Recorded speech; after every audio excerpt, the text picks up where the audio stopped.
David Latunski. Okay. That is not my legal name. Oh, it isn't? No.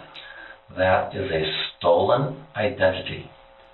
Mark David Latunski was last, or at least the last record that I have of Mark David Latunski was 1972. He was born in 1969. He has black hair. He has brown eyes. And he was born a cripple. As all of the cripples. So, what happened to Mark David Latunski? I have no idea. Okay. However, all of the people that I grew up with knew that I'm not Mark David Latunski, and they just failed to tell me. My mother had a funeral in 1981. Okay, so she died in 1981. Sorry to hear that. Okay. So what is the name that you prefer or that you use? Now, well, here, as long as you're filling, my father.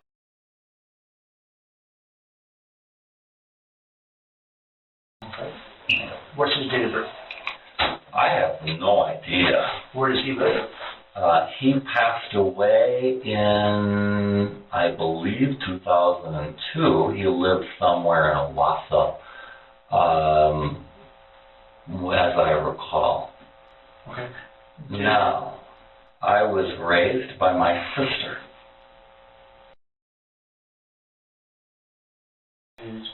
However, when I did my ancestry DNA, and I'm not a Latunski, so I did the digging, and when I confronted the people that I was raised with, they said, oh, now you know. I said, okay, so who's Mark Latunski?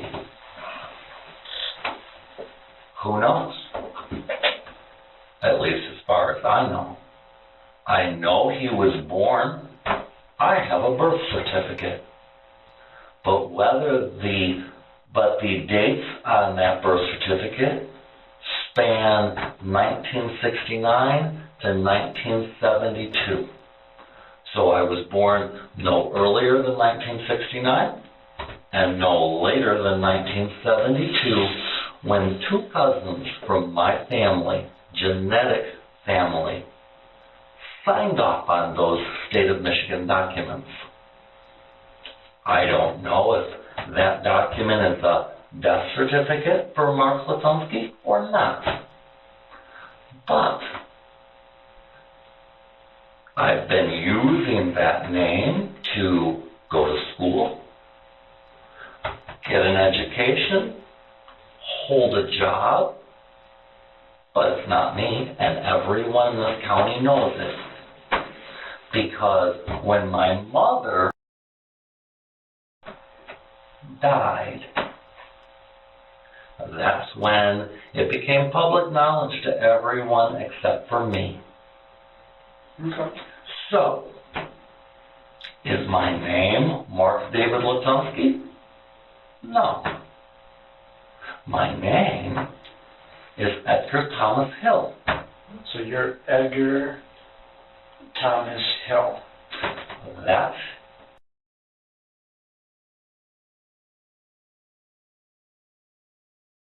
and that name is a family name because my grandfather, my great-grandfather, and my great-great-grandfather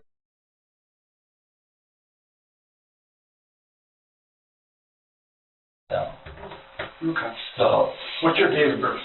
I don't know. Okay. What is the name that you prefer to be called? Well, when I started to realize that that was a stolen identity, one, I stopped voting. Two, I'd been trying to get rid of it for a long time because that name is a name of a bunch of people that I have absolutely no relationship to. So the name that I go by is Olikos. How do you spell it? Olykos. Okay. And that's at least a common name that I use, but only because I've never really used any of those other names. And when I hear the name Mark Latunski, I know that somebody's talking garbage. It's not real. Okay, illegals. So. All right.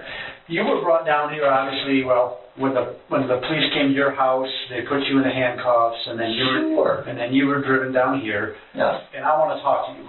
But before I can do so, because you're in handcuffs and you're brought down here, I need to advise you of your Miranda rights. Sure. Okay, so I'm going to read you your Miranda rights form. Once we get through those, then we'll talk to you about what's going on. Mm-hmm. Okay. So the first thing is you have the right to remain silent. Anything you say can and will be used against you in a court of law. You have the right to talk to a lawyer and have him or her present with you before or during questioning. If you want a lawyer but cannot afford one will be appointed to represent you at public expense. If you waive the right to remain silent and later will stop answering questions, the questions will stop. And if you waive the right to have a lawyer present and later change your mind, the questions will stop until you've talked to the lawyer. Well, Nikos, do you understand each of the rights I've explained to you? I understand them. Okay. Is that a yes? Yes. Okay. And are you willing to give up these rights and answer my questions at this time? Basically, I want to talk to you about what's going on. I'm perfectly happy to talk, yes. Okay. Today is 282019 at approximately 5:56 a.m. Well, I don't want to offend you in any way, so why don't you here sign your name and date of birth? And all that says is that you understand your rights. That's all it's saying. So I don't want you to get upset. Let me see. If, and I guess the question is, what name do you want? Whatever name you want to go by. You mean for this interview? Correct. Okay, fine. Your full name, I will use this one.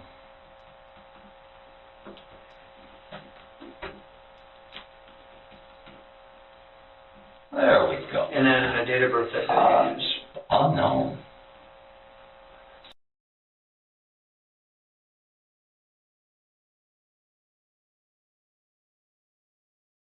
That's the best of my knowledge of when that was. Okay, so you signed, is that Wilk, W-I-L-K? That's Vilk Olikos Vilkas. Okay. Alrighty. So, obviously, police came to your house. They were doing a welfare check. They were doing a welfare check? Right. They were looking for the person. Yeah. Okay. Okay. So I understand based on what you're sure. Yeah. So that's basically how the police came and contacted you. But before I go into that, what do you do? You said you mentioned you work. What do you do for a living? Well, right now I'm doing construction. What I have done for a living is had my trust funds raided by people who were pretending to employ me and giving me back my own money. That was my employment up until February of this year. Okay. That ran through two companies. The first one was Flint Inc. No complaints about them on my part. They acted very honorably. But when they realized how deep they were in, they sold the business, got the hell out of Dodge, and passed it off to the international bankers. Okay.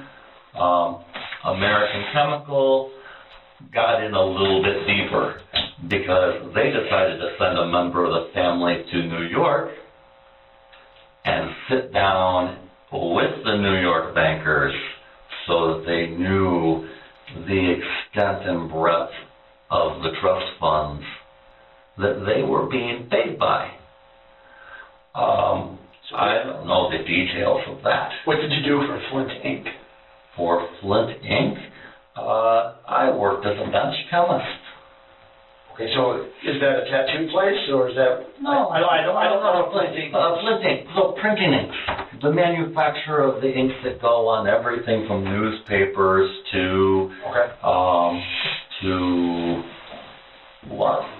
packaging or anything else that's printed. Okay. I mean, they got into digital printing, but they spun that off. But ink, I-N-K, Gotcha. but not tattoo place. No. Okay. And then what did you do for American Chemical? I have no idea what I was actually doing. The stuff that they had me just signing off on ended up being just garbage.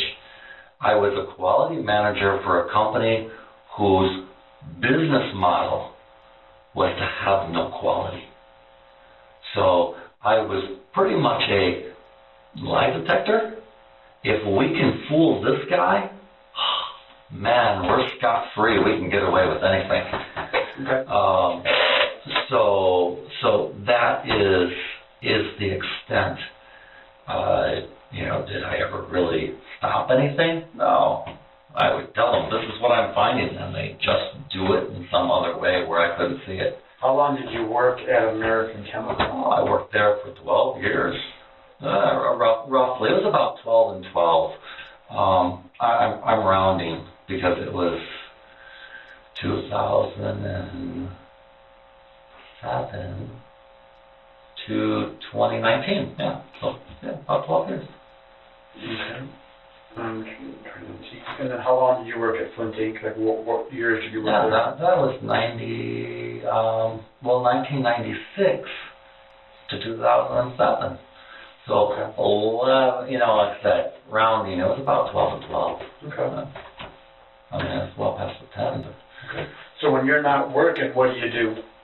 well, right now I'm just doing construction, working on building the house, picking up odd jobs, and this was the thing. When I realized that I was paying myself out of these trust funds, Mm-hmm. and that the money as I got contacted by the New York bankers. I don't know what happened, why they contacted me directly, but something must have happened. And I learned a little bit about how the money was being pulled out of the trust fund and how money could be pulled out of the trust fund to do things other than what it was supposed to be. Now, other people who have things like this, they look at them and they say, okay, so it's and they gave a name for it. It was either a show or a no-show trust. And it's like, okay, so you had a show trust, fine. But with that going on, I looked at it and I said, well, wait a minute. If there's been bad stuff going on in the background, well, let's put the brakes on this shit, because in any case, it's financial stuff. So in the spare time you do financial stuff? Well, I work on financial stuff. I have a banker. He's my New York investor that I work with. I have a second one who's here in Michigan. And then in my spare time, I'm doing construction.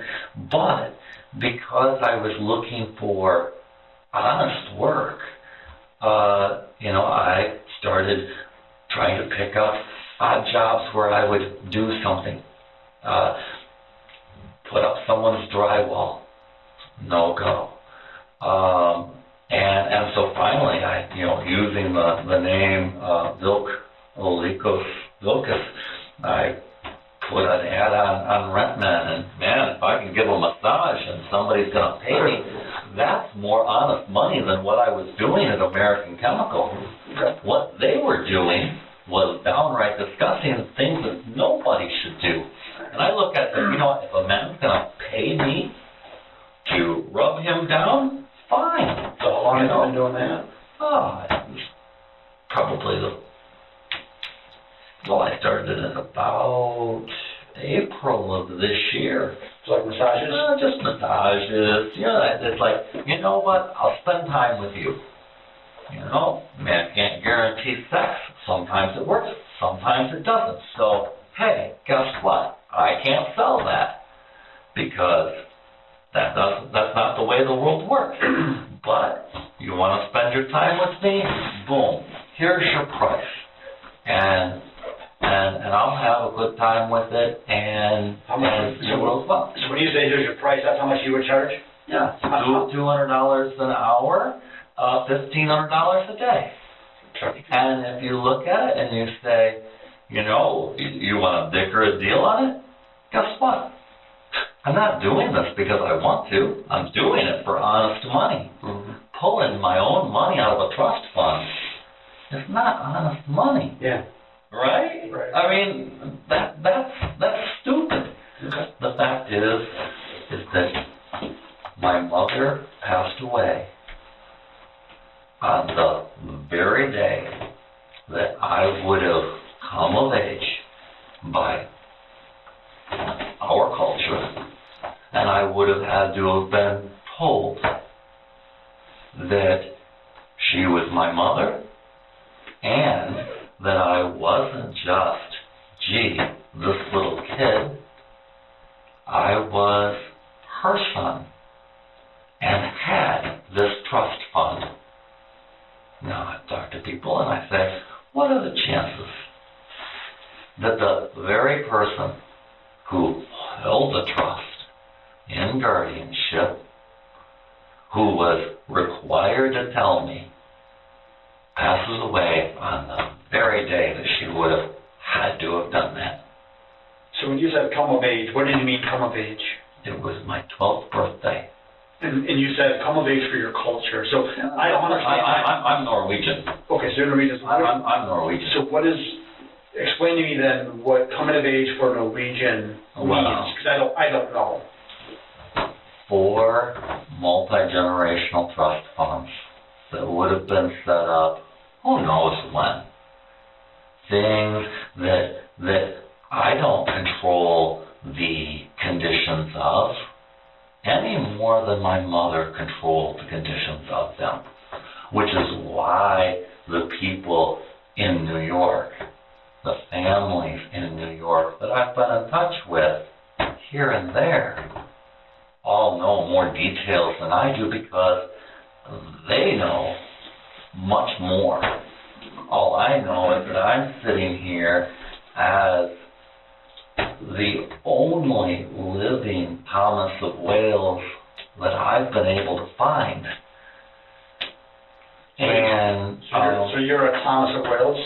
I am a Thomas of Wales, and I reached out to the people in Great Britain to find out if there are any more.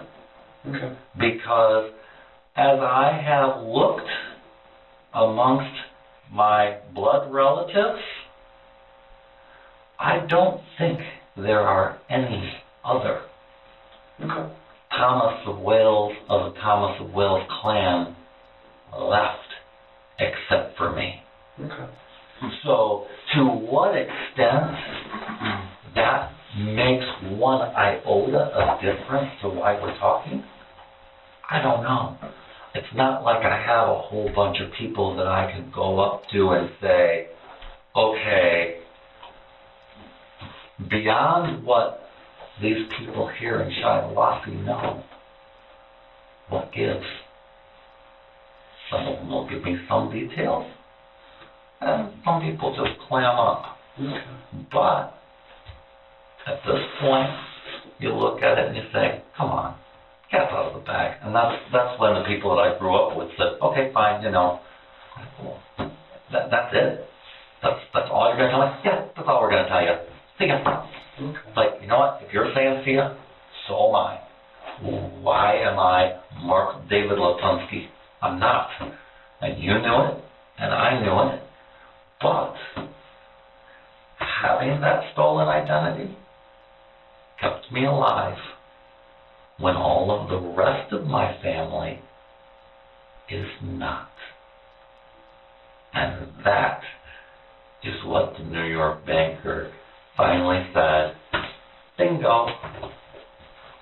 So, if that's what my mother had to do to keep me alive, she was a very smart woman, because it didn't keep her alive.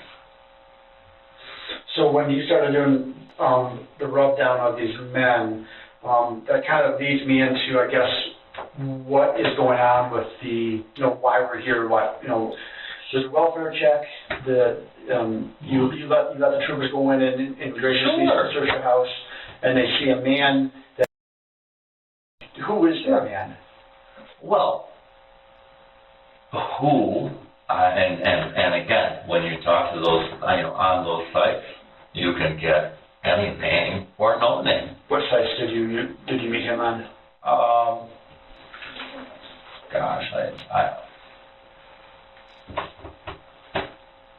I would have to, I think that one was Grindr. Okay. But no matter. We chatted for a while. He described the things that he wanted. I did what I could to bring those things about. And after we sat and made an agreement about what was going to happen, we made the agreement, and he was supposed to disappear, be gone. He had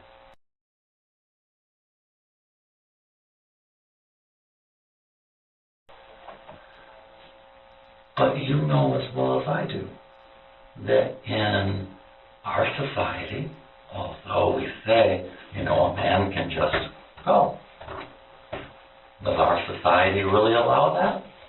No. And what it leaves behind is all kinds of I'm going to say, things for his family that a man doesn't want to leave. Now, the things that I set up for him and plan to do for him in that regard would do something for his family that would make it easier. But that agreement between him and I really shouldn't have anything to do with anything but him or I. So what was the agreement? In total, one, that I would, and I started to do it.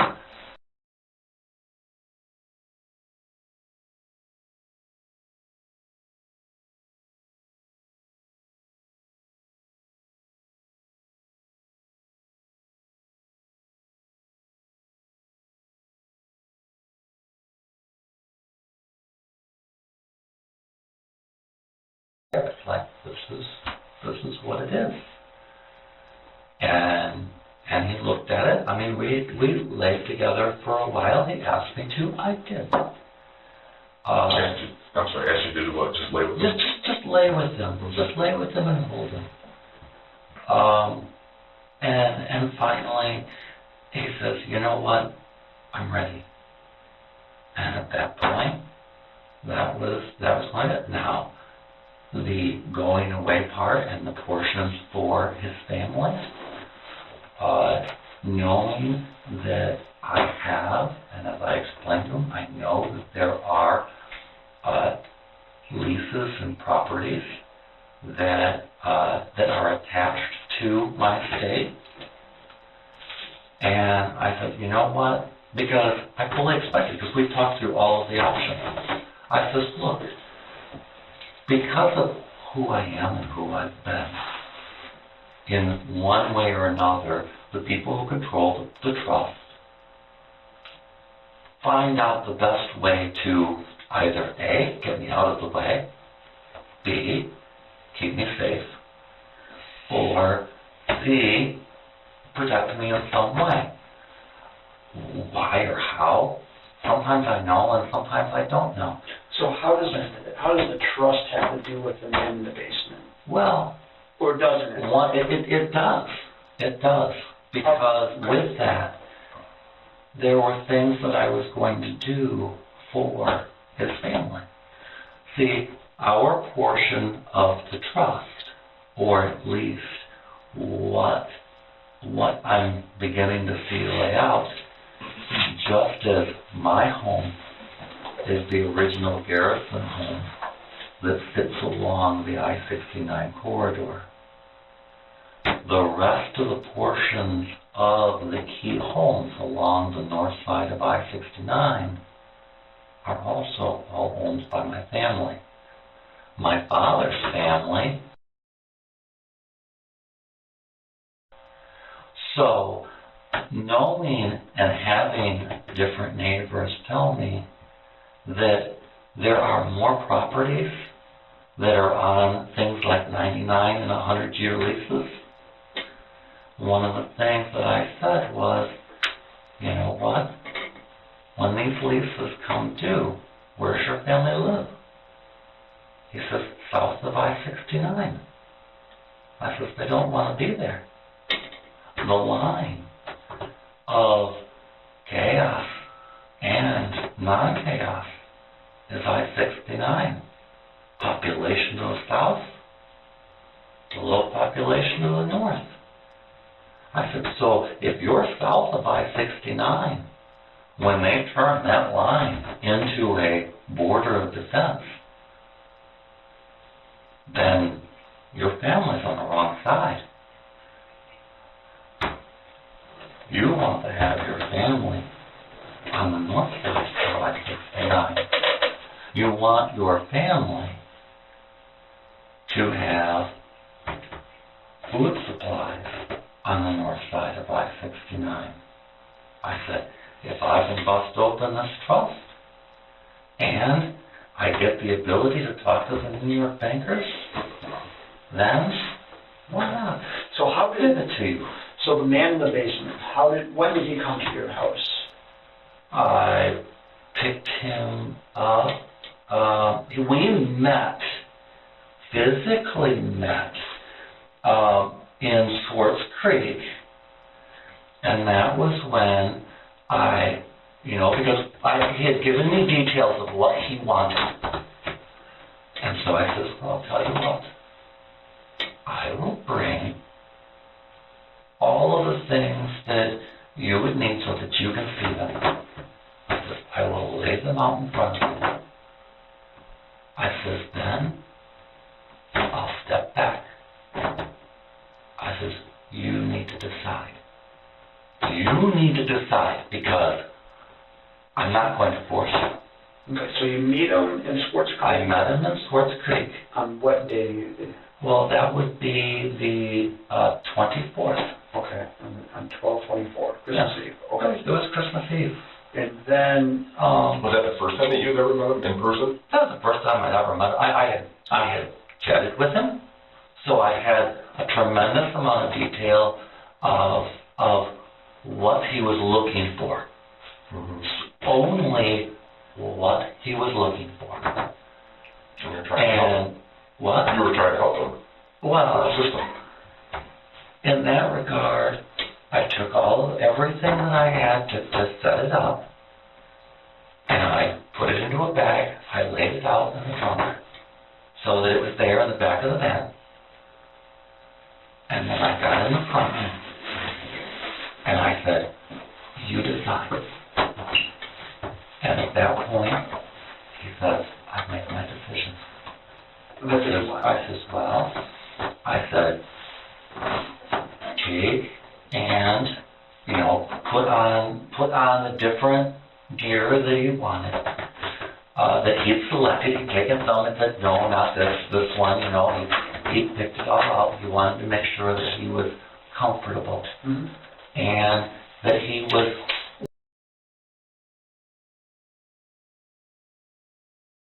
as well as without going up. I don't want to have the details on any record. It doesn't need to be there. Well, I saw- What he wants Yeah, is, I saw it. what he wants is what he wants. Sure. But at that point, I said, you know what? I'm not going to put these on you. I says, take what you have, take it off, put it in this bag. And he says, you know what? Can I text a friend and say, you know what? I'm just gonna be out, and you know, whatever he blabbered about.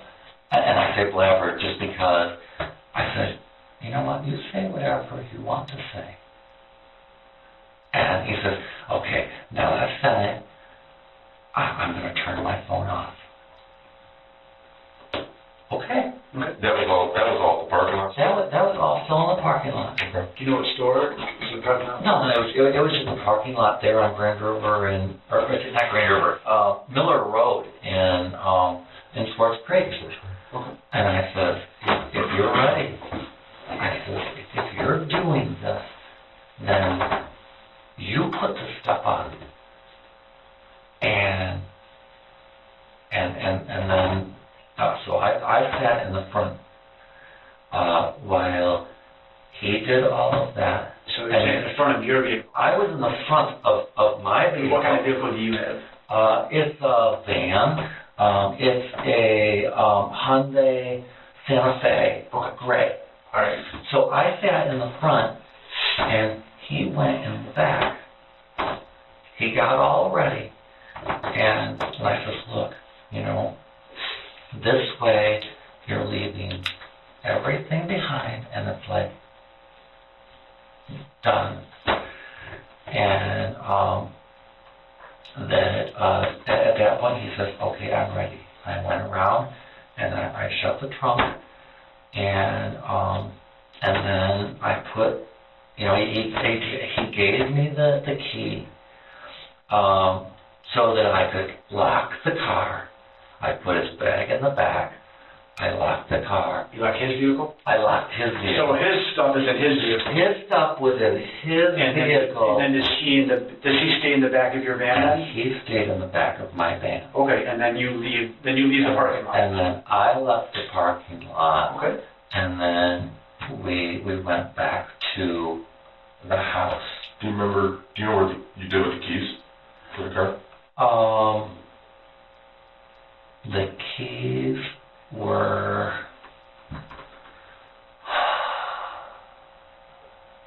let's see, he had the keys at first. He gave them to me. I don't know. That's just a minor detail, I'm just curious. I don't know. I appreciate it. But in any case, we went back to the house. I went through the. Okay. Was it just and you?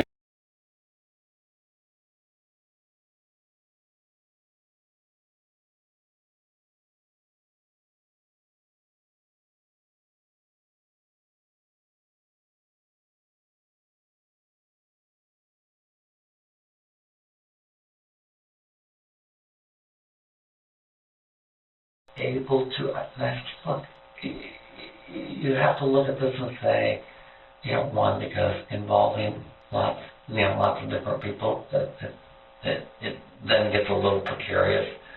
But in any case, you know, going through all of that and working through it, it was finally, you know,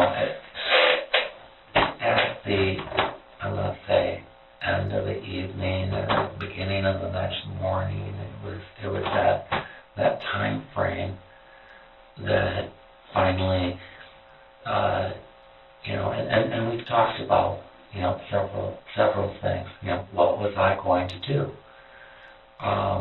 And part of it was the process of turning, you know, that what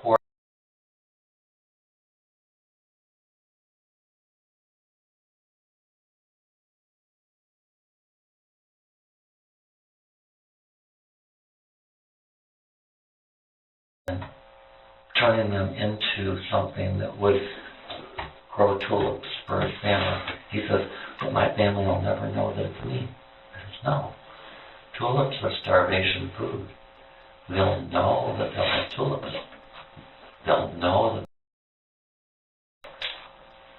Do you want them to know that that's something that you're getting them? And he says, no, it's not something that I want them to know. Is this something that you want them to know?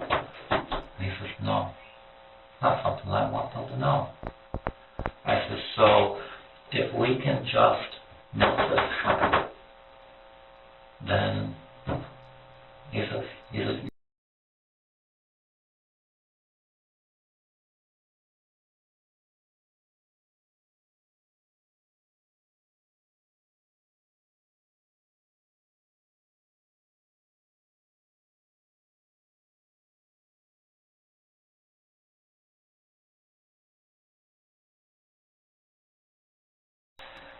know what, in talking about it, because I mean, I've never done this before. I know I've never done this before.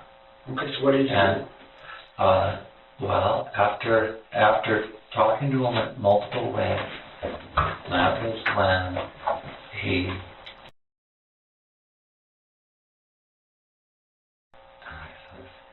I says, well, I could slit your throat. Here's the knife. I could do it that way, and I couldn't do it. I says, I don't know if that would be painless. And you know, we debated it, all of the different ways. I said, I have a sword upstairs, but it's dull. It wouldn't work. I was afraid I would hurt him. And he said, and I'm not ready. I couldn't do that. I couldn't run the risk of maiming him and having him suffer. And after we debated it, I said, you know what? I think that given what we've got right here, if I just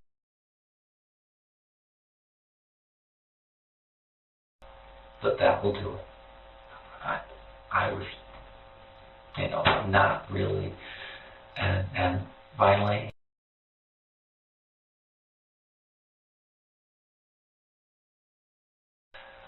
and I did, and he says,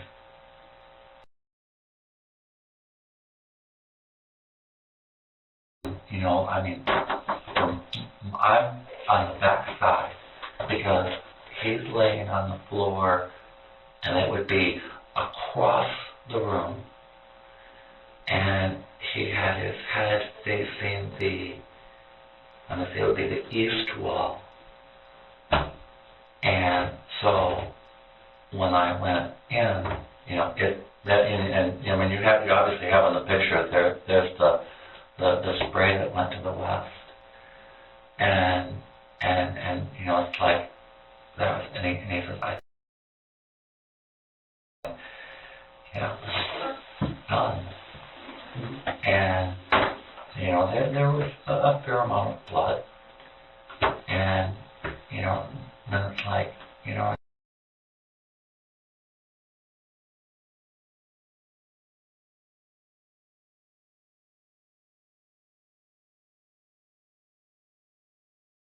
and I went, I don't want him to suffer. No, and I went, I can see that. Yeah. and that was, and then of course it was a matter of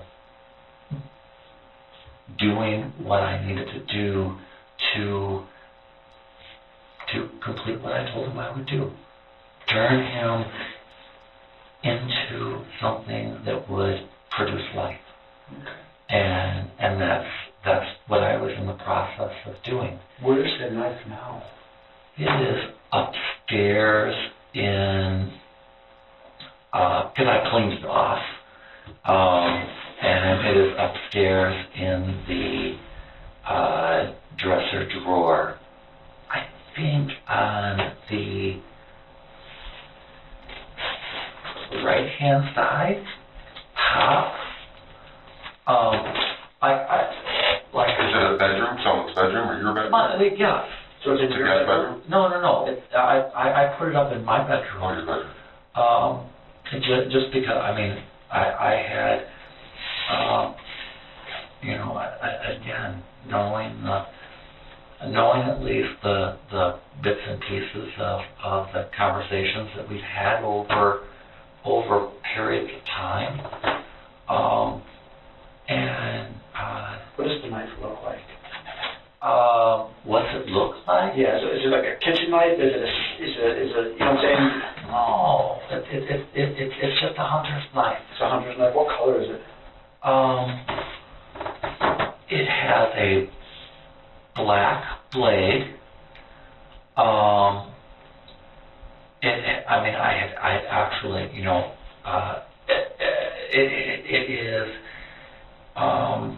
it has a black and gray handle. Okay. Is it a fixed blade? Fixed. So it doesn't move, it's not like... No. It's Like not.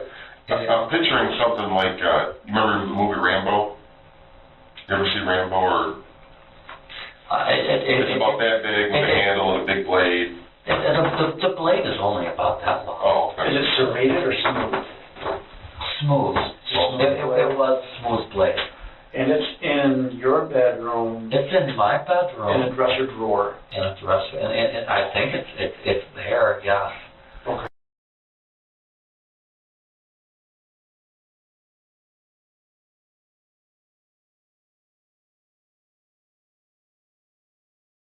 Been hearing your stomach growling and stuff? No, I didn't hear growling. Okay, so let's back you up, and I'll get into all of it. So you meet this person on Grindr on Christmas Eve, which is the 24th. Well, that was when I physically. That's the first time I physically met So him. let me back up then. Yeah. And we had talked for. He actually known and had talked with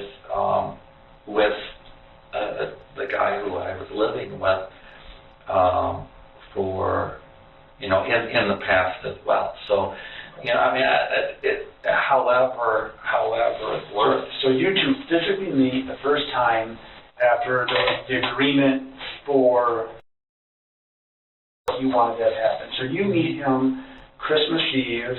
Do you know about what time it was that you met him? And it doesn't have to be exact. 3 o'clock, 5 o'clock, 9 o'clock? No, I really don't know. Okay. Because was it daylight or was it dark? It was right near dusk. Okay. So you meet in the parking lot. At that time, and again, however it was, but time. It was a matter of I was in town. I was running some errands with some stuff, and that he sent me a message that just said, you know what, I'm ready. Where do you want to meet? Okay. And I said, hey, it doesn't matter to me. Yeah, so where do you want to where? So he arrives in his vehicle. You arrive in your vehicle. Mm-hmm. You have the gray Hyundai van. Yep. You have items laid out in the back of the van. Mm-hmm. And then he gets out and he sees the items. He decides what he's going to put on or what he's going to wear. He made those decisions. He made all of those decisions So of what exactly what pieces of what was there he wanted, and based on like I said, it was full. There were some things that went back into the bag, and some things that he put on, and some things he says, well, you know what, maybe I'll try those later, but let's not start with that. I says, look, you need to put these on. I says, I'm not gonna force you to put, I'm not gonna force you to do anything. Right. This is you. Okay. And so he car to make sure all of his His things are... stuff, that everything is secure, so that nobody's gonna come in and Right. steal anything. Right, 'cause I understand. So then you drive to your house, you get back to the house, and you guys go inside. When you get home to the house, is it just you two? It's just us two. Okay.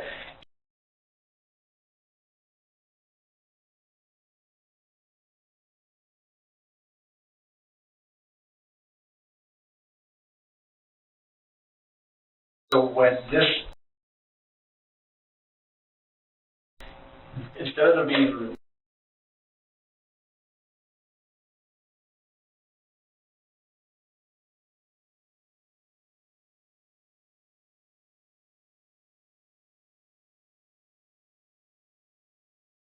I have no idea. okay, I have no idea. I like I said, and even, you know, it's kind of hard to gauge time in something like that because time just kind of takes its own toll. And you know, like I said, after the over, and it was like, okay, I took you to this point. It's like, did I accomplish it? I said, what was your brain telling you? Was it real? Was it not real? What portions? He says, you know what? You really made me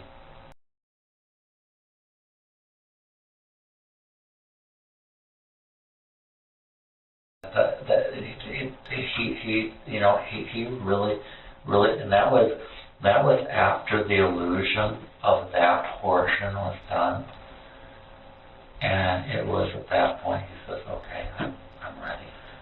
okay, so after the took place, did it take place upstairs in your bedroom or downstairs where he is right now? It was all downstairs. Okay, so nothing sexual happened upstairs? No. Between you two? No, only down in that room? Oh, yes. I mean, there was an initial, there was an initial portion up in the kitchen, but yeah, it was kitchen, and then downstairs, and then, and that's all there. In that basement. Yeah. Now he's...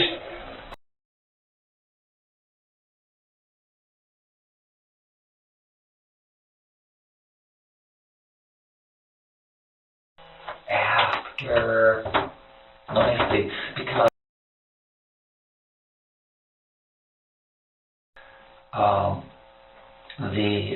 he was in the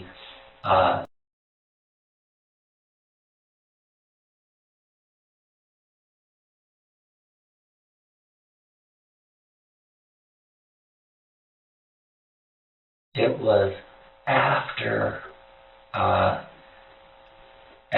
he was deceased that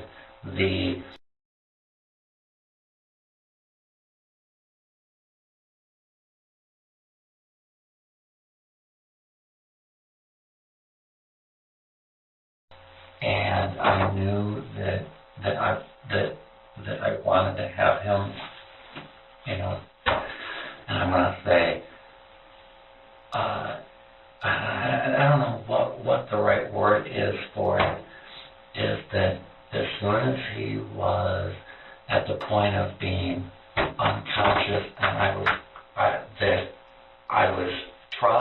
it was after he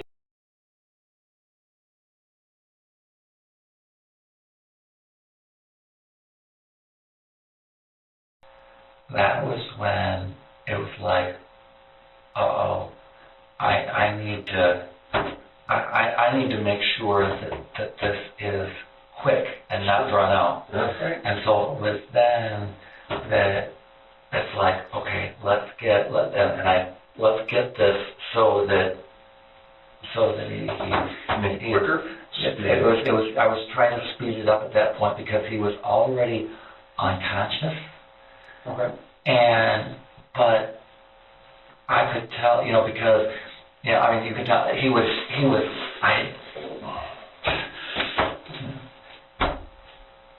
in any case, it was the realization of this wasn't enough, and that was when, I hoisted and got all of that set up and had to apply.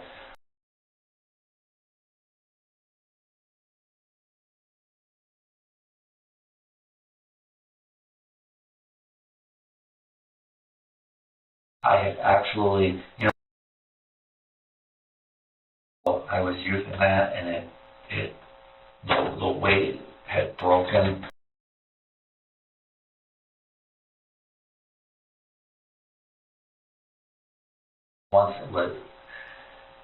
But once he was clearly deceased, then I was like, okay, let's get him up as much as I could, so that one, what blood there was that was in the sand could go out into the flower bed. Sure. And that way I could take care of the rest. Okay, so you guys are down there. Where you keep saying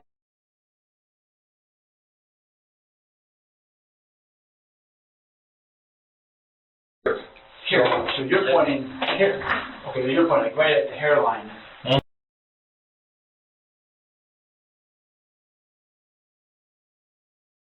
When you do this, is he on the ground? There was a chair down there. Was he sitting in a chair? No, the chair was not in there at the time. I put the chair in after, when I was trying to get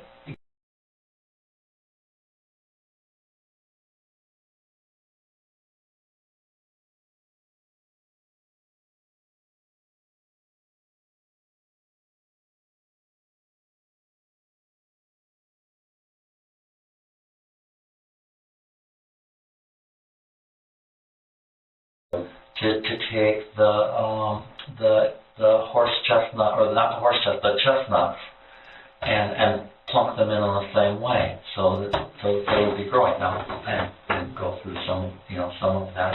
Look, we're gonna make sure that this becomes something that's other. And we in any case, so it was the after portion of cleaning him up. What I didn't get to yet was to wash him up, clean him up, and I started to pull the sand out that was there to start to clean it up, but it was a matter of, it takes a little bit of time to, if you ever processed a deer. Sure. Let the blood drain out. It's the same process, and it's just a matter of saying, how do you do it? Okay, so the first one right in here, you realize he's still alive. Mm-hmm.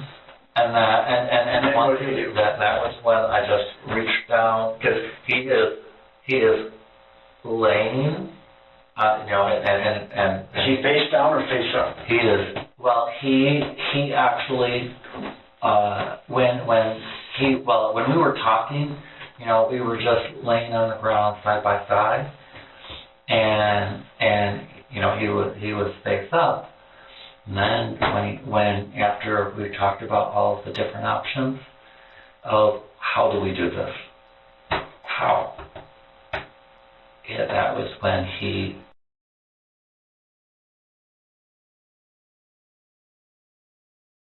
That's where, so he was,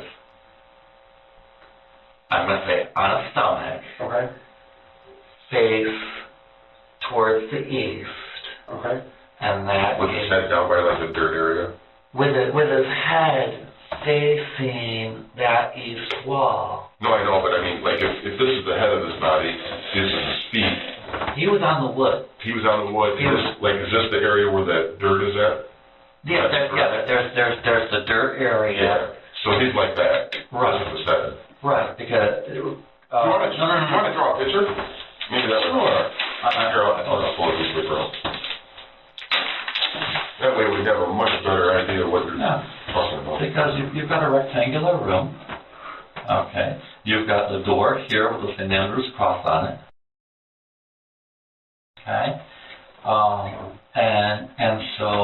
And then the end of the area is here, so it's dirt here. And he was laying this way with his head here. And he was facing that direction. Where's the door that you walk into the room? The door is here. Okay, that's what I thought. And so, he was laying here, and I was here. Okay. At the point that we did it. And then in order to get him, it was after he was here, he was already dead. So he died here. Getting it up. Yeah. And had to pull off the sling that was, and that's the chains that are hanging on each side. Right. That's the sling and where that all was. And so it was there. Then it was. Did you do this by yourself? You didn't have help? I did it all by myself, and that's why he was the.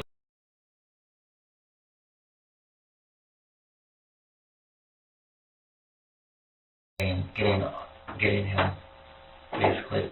What do you remember what day that was? Because you said that you met initially on the 24th. 24th.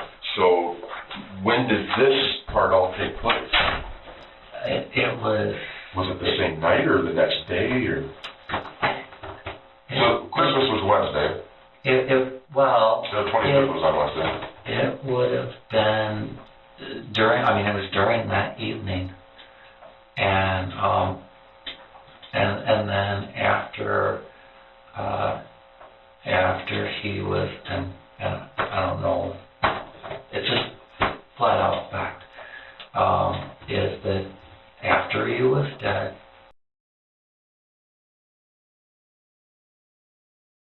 and it was then that I started to do what I told him I was going to do. I was going to eat part of him. And I did. It was the new moon, and honoring my word to what I said I would do. That was when I.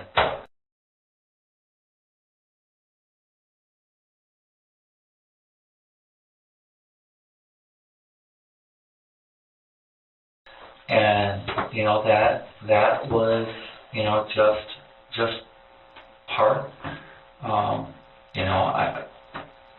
I look at it and I say, if that's. Was that his wishes? Is that the main reason why you did it? It was the discussion, like wherever, whatever is consumable is consumable. Sure. I said, I will eat you, and he says, okay.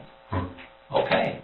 So this happened sometime the night of the 24th into the 25th? It was the night of the 24th into the 25th. Okay. Yeah. So then at what point, how long after that did you take those upstairs? That was, it was before I went to bed, because at that point, I stayed with them for quite a while. And that was very important. And I says, you will not die alone. I says, I won't. And that, to me, as an outsider looking in, that shows me the type of person you are. I said, I won't do that. Absolutely. I said, you're a man of your word. Regardless of what it is, I won't let you die alone. Yeah. And that's very stand-up of you. Well, Not a lot of people would do that. it wasn't easy. And, No, but you know, you're a good like I person. said, there, well,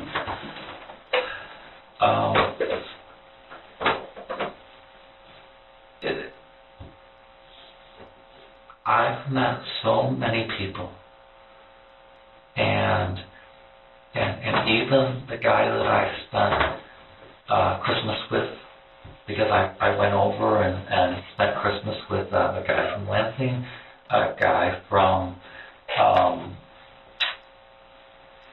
gosh, where is he from? I think the Bay City area, and then in Flint, and we laid down, and he was a healthcare worker who worked in nursing homes, and you know Joel joined us because we didn't have anyone to spend Christmas with. Who's us? Not at your house? Not at my house. I had actually gone because the water went bad in my house, and some other things happened. I call him his legal name, but when a bunch of stuff started happening that made the living conditions there not very good, and he couldn't stay out of the water. The water was flowing arsenic. I said, you can't drink the water. We took the water to a doctor. The doctor says, don't even bathe in it. He says, I have to go to work. I have to bathe in this stuff. And so when he started to get sick, I took him to the doctor. I showed him the stuff that was going on, and then I helped him get an apartment of his own, so that he wasn't in that mess while I was trying to get it fixed back up and make it livable again. Anyway, so just because, I mean, I put up the Christmas tree, I put up the decorations. That's nice. You know, I was living there and you know, trying to hold it together while, you know, trying to fix the reasons of why it was in the condition that it was in. You know, it's trash by Home Depot. I can't do anything about that. But if a person, you know, he says, I can't live this way because it's a mess, and I can't handle that. I can relate to that. Let's get you into a place that isn't a mess. Huh? Well, if we can go, and I don't mean to interrupt, I just was going to go back to, that's fine. so if you don't mind, I was just curious of, how did you do that? Did you cook them? Did you, where did you do that? I mean, on the kitchen stove. like with a frying pan? It was the griddle. And I mean, I eat Rocky Mountain oysters anyway. Sure. I have a carton of them that I had bought. And so it's really very simple. You slice them thin, you saute them with some Worcestershire sauce, and once they're done, you just eat them. You know, the other portions were going to be a jerky and the like. I mean, I didn't know that at the time, and so afterwards, and in fact, I mean, yesterday, maybe it was, well, depends on what day it is now. It is now Saturday morning. But I just ordered a dehydrator so that, you know, so that, you know, I mean, I said not knowing, just so that I could continue to process the way and do what he wanted me to do. So you would have taken more of his body and put it in the dehydrator? Absolutely. And where's the dehydrator now? It's on order at a low rot. I didn't order it until after we talked, and he said that that's what he wanted. And so it's like, well, and that's when I started really looking for one to say, you know what, if this is what he wants, then this is what he wants. It's not uncommon. Did you guys, I might have missed a conversation when I stepped out, and you had said something about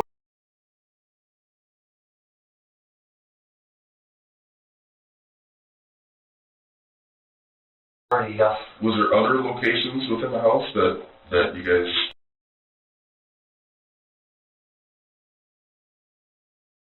Within the house? No, only the kitchen, where we started in the kitchen, and then we went downstairs, and then everything was there. What happened in the kitchen? It was like and I'm going to say the best description is where he was he was on him, and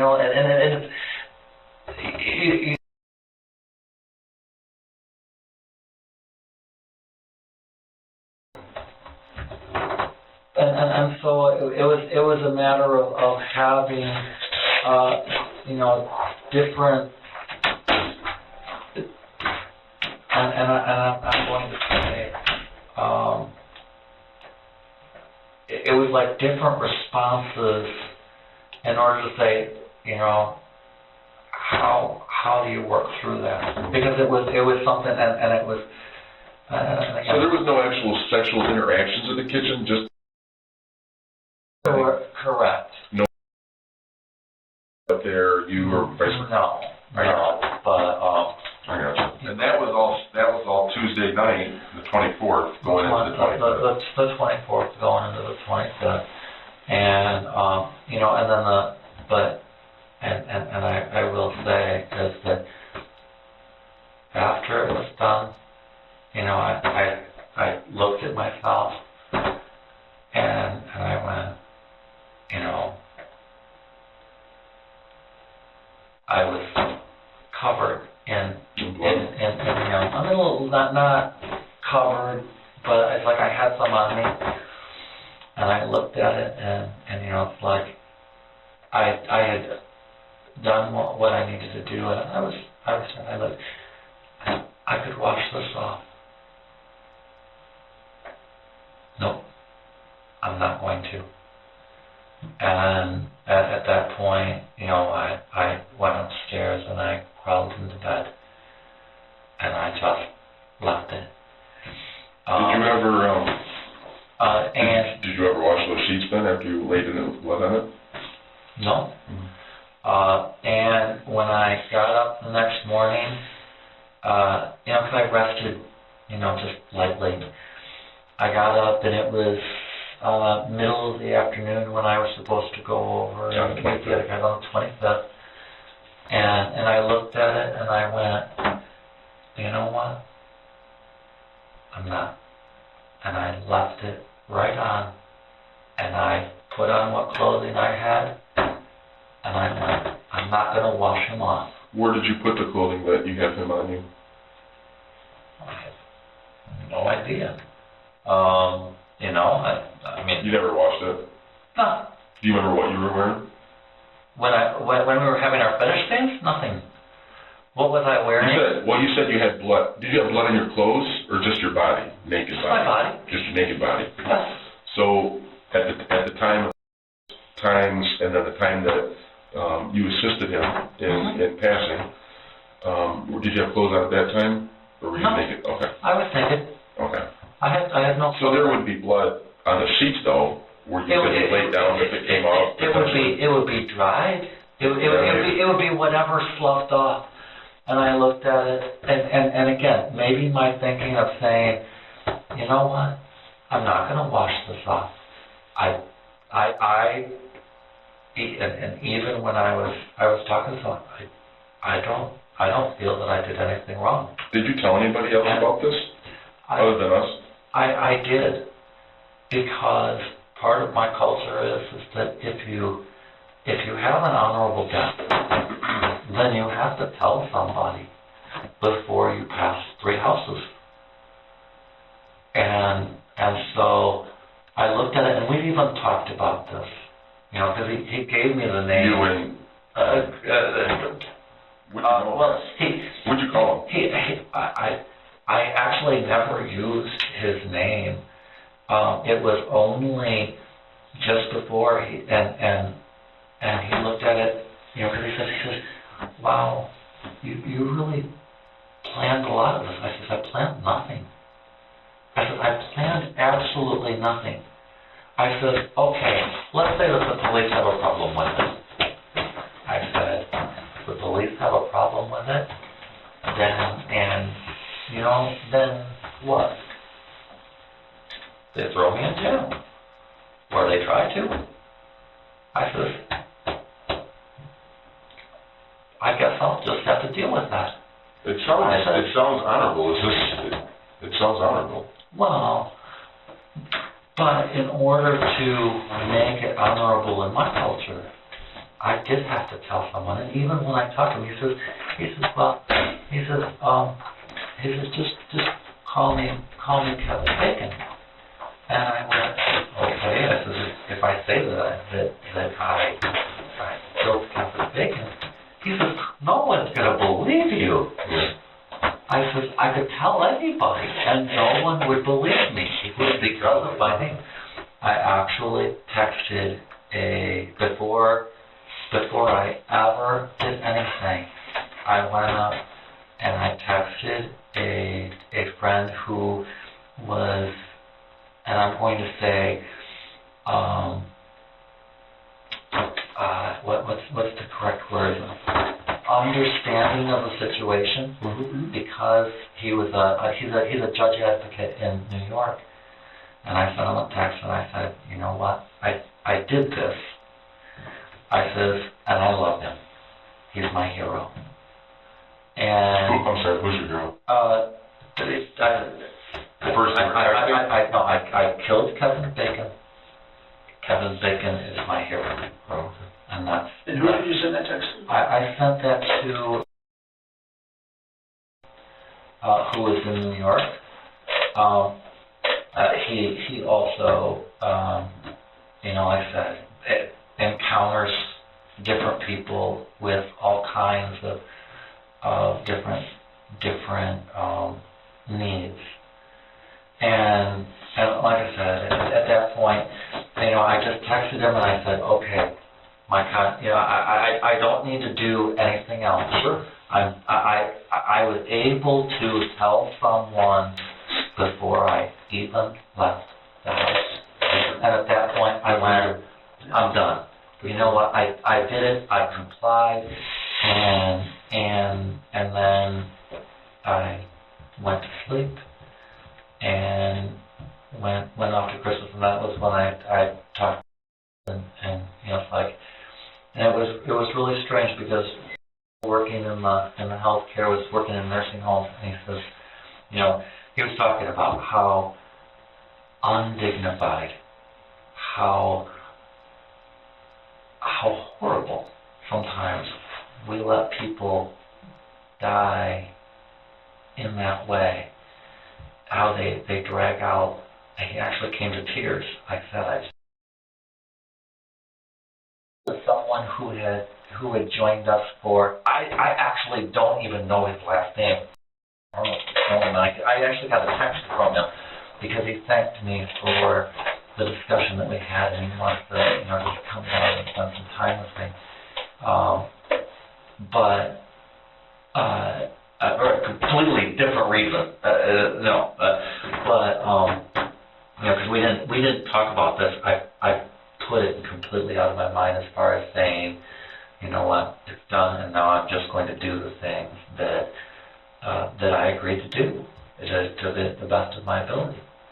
And I hope that I'm able to do that instead of opening up something that he never wanted opened. Okay. And so I just... So I don't know if you covered it with Josh. When did you end his suffering? Was he or was he on the ground when you did? He was on the ground.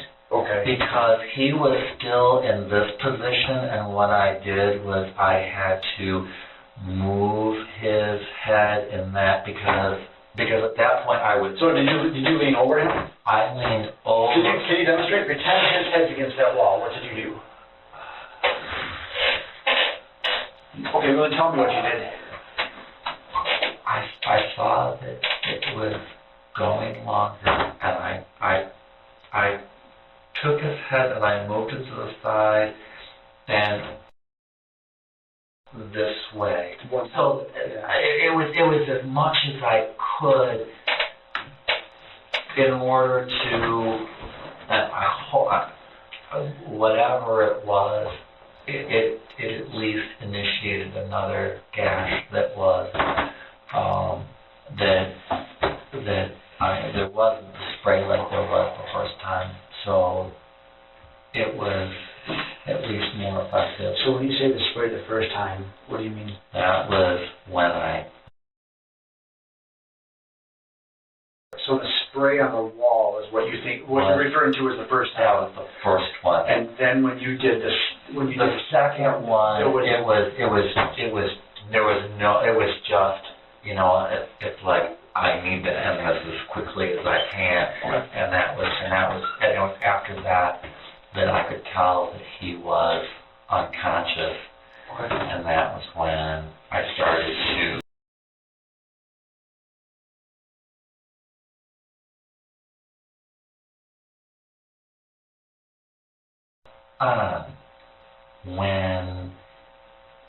when he died, I was using the class from the and that was after it was like, okay, I need more things to get on in order to make this happen, and so that's when I started, you know, getting as much rope as I could to get that going. Did you have to put the rope on the attaching the ceiling, or was the rope already there? No, I was running the rope through the eye hook. Yeah, okay. Because the eye hook was used for, you know, it's stuff for other suspension. I had a guy hanging by his balls. That's, you know, when you do things like that, I don't know if you're familiar with that. Not really. Okay. Well, and in any case, that's more fetish stuff, correct? Okay, so I'm aware that there are fetishes, and fetishes can be a whole bunch of things. It can be all kinds of things. Okay. But, you know, the eye hook was there, and so I was running the ropes through, you know, as So you just put those ropes up for, we'll call him Kevin. So you just put the ropes up for Kevin Bacon, or had they been there for a couple of weeks before Kevin Bacon? No, they had never, those ropes had, no, those were all done that night. And in fact, before he got there, that rope, I mean, we tailored it for some of the stuff that we were doing.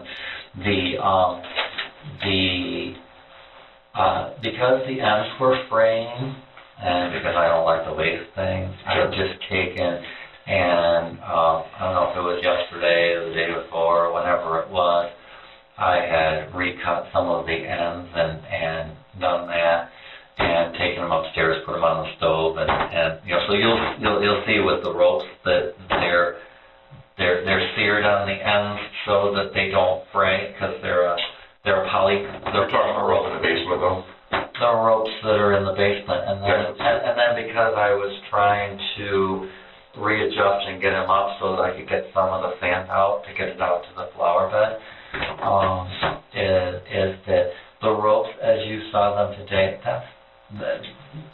all of that, because I've been working with it for the past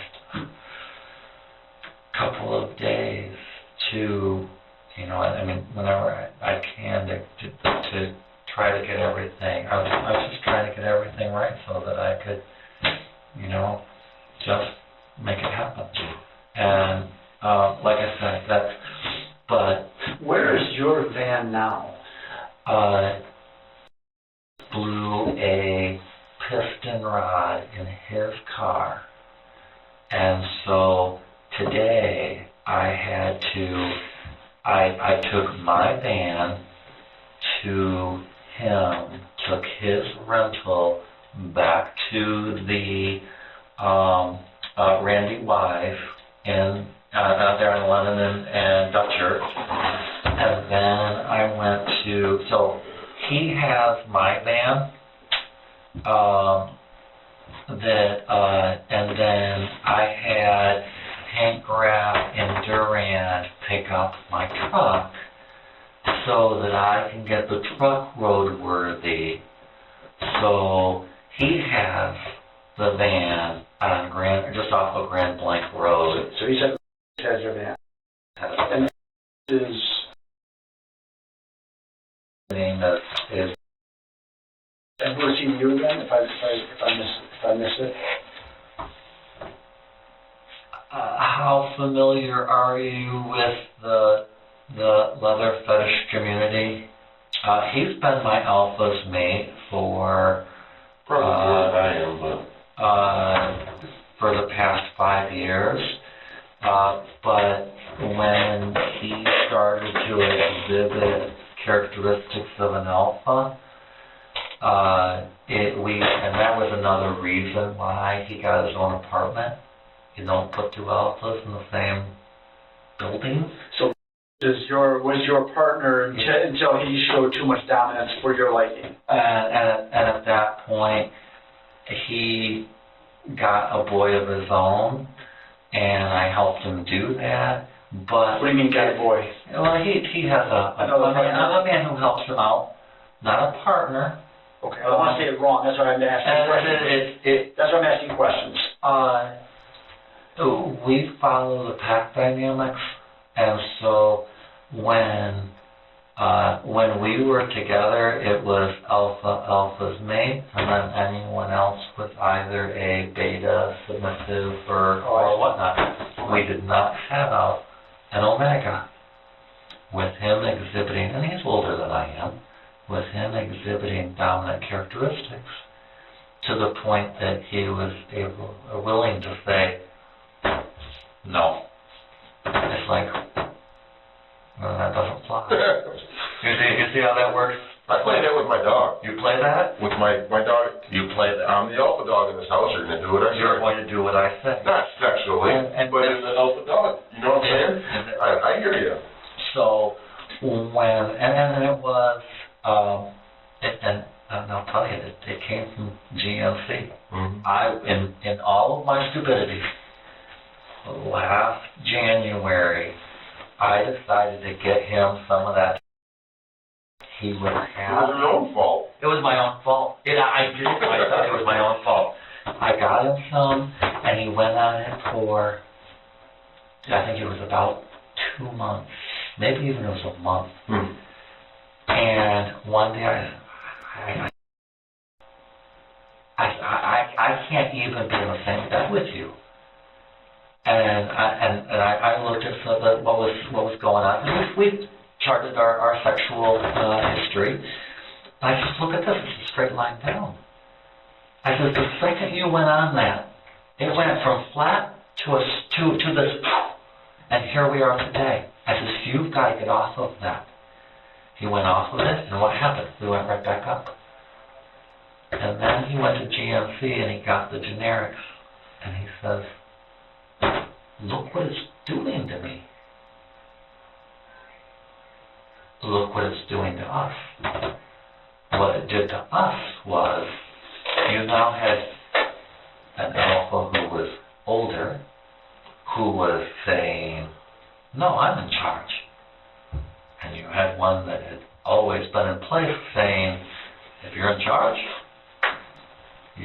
of something else, because it ain't going to be to run roughshod over me. So first we separated on 2 different floors, but then when the house fell apart and there was all other stuff going on and he got sick, that was when I helped him get an apartment. So that we're still together, but we're in two locations. Mm-hmm. And I look at it and I say, we can be there, we can be here. We can maintain this. Do you know his address by chance?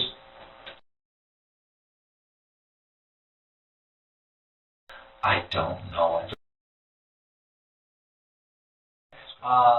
It's actually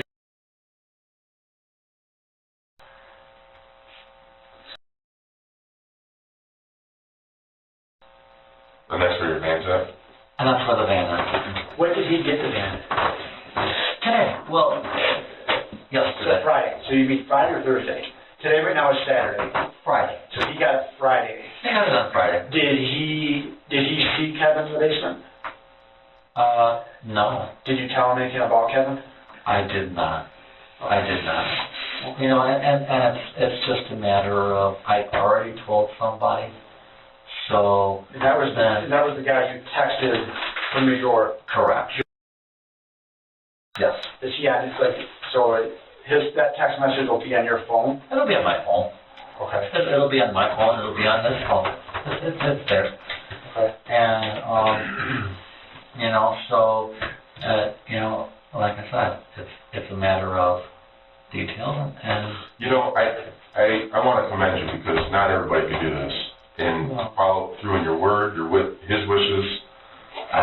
Not everyone would commend me. I know that there are people who would look at it and say, oh no. Yeah. And I look at it and I say, I know that in a lot of different ways for a lot of different reasons, and even and I was talking to the one police officer, who was looking at the palm tree, and I said, yeah, I drove to Battle Creek, picked up a guy, and I knew that there was something wrong with the profile when I picked him up. 6 foot, 160 pounds. No, not as if something's wrong. But I picked him up, and lo and behold, he'd been amputated just below the leg 2 weeks earlier. He says, I don't think I told you. And I went, no, you didn't tell me. I says, but let's go decorate the Christmas tree.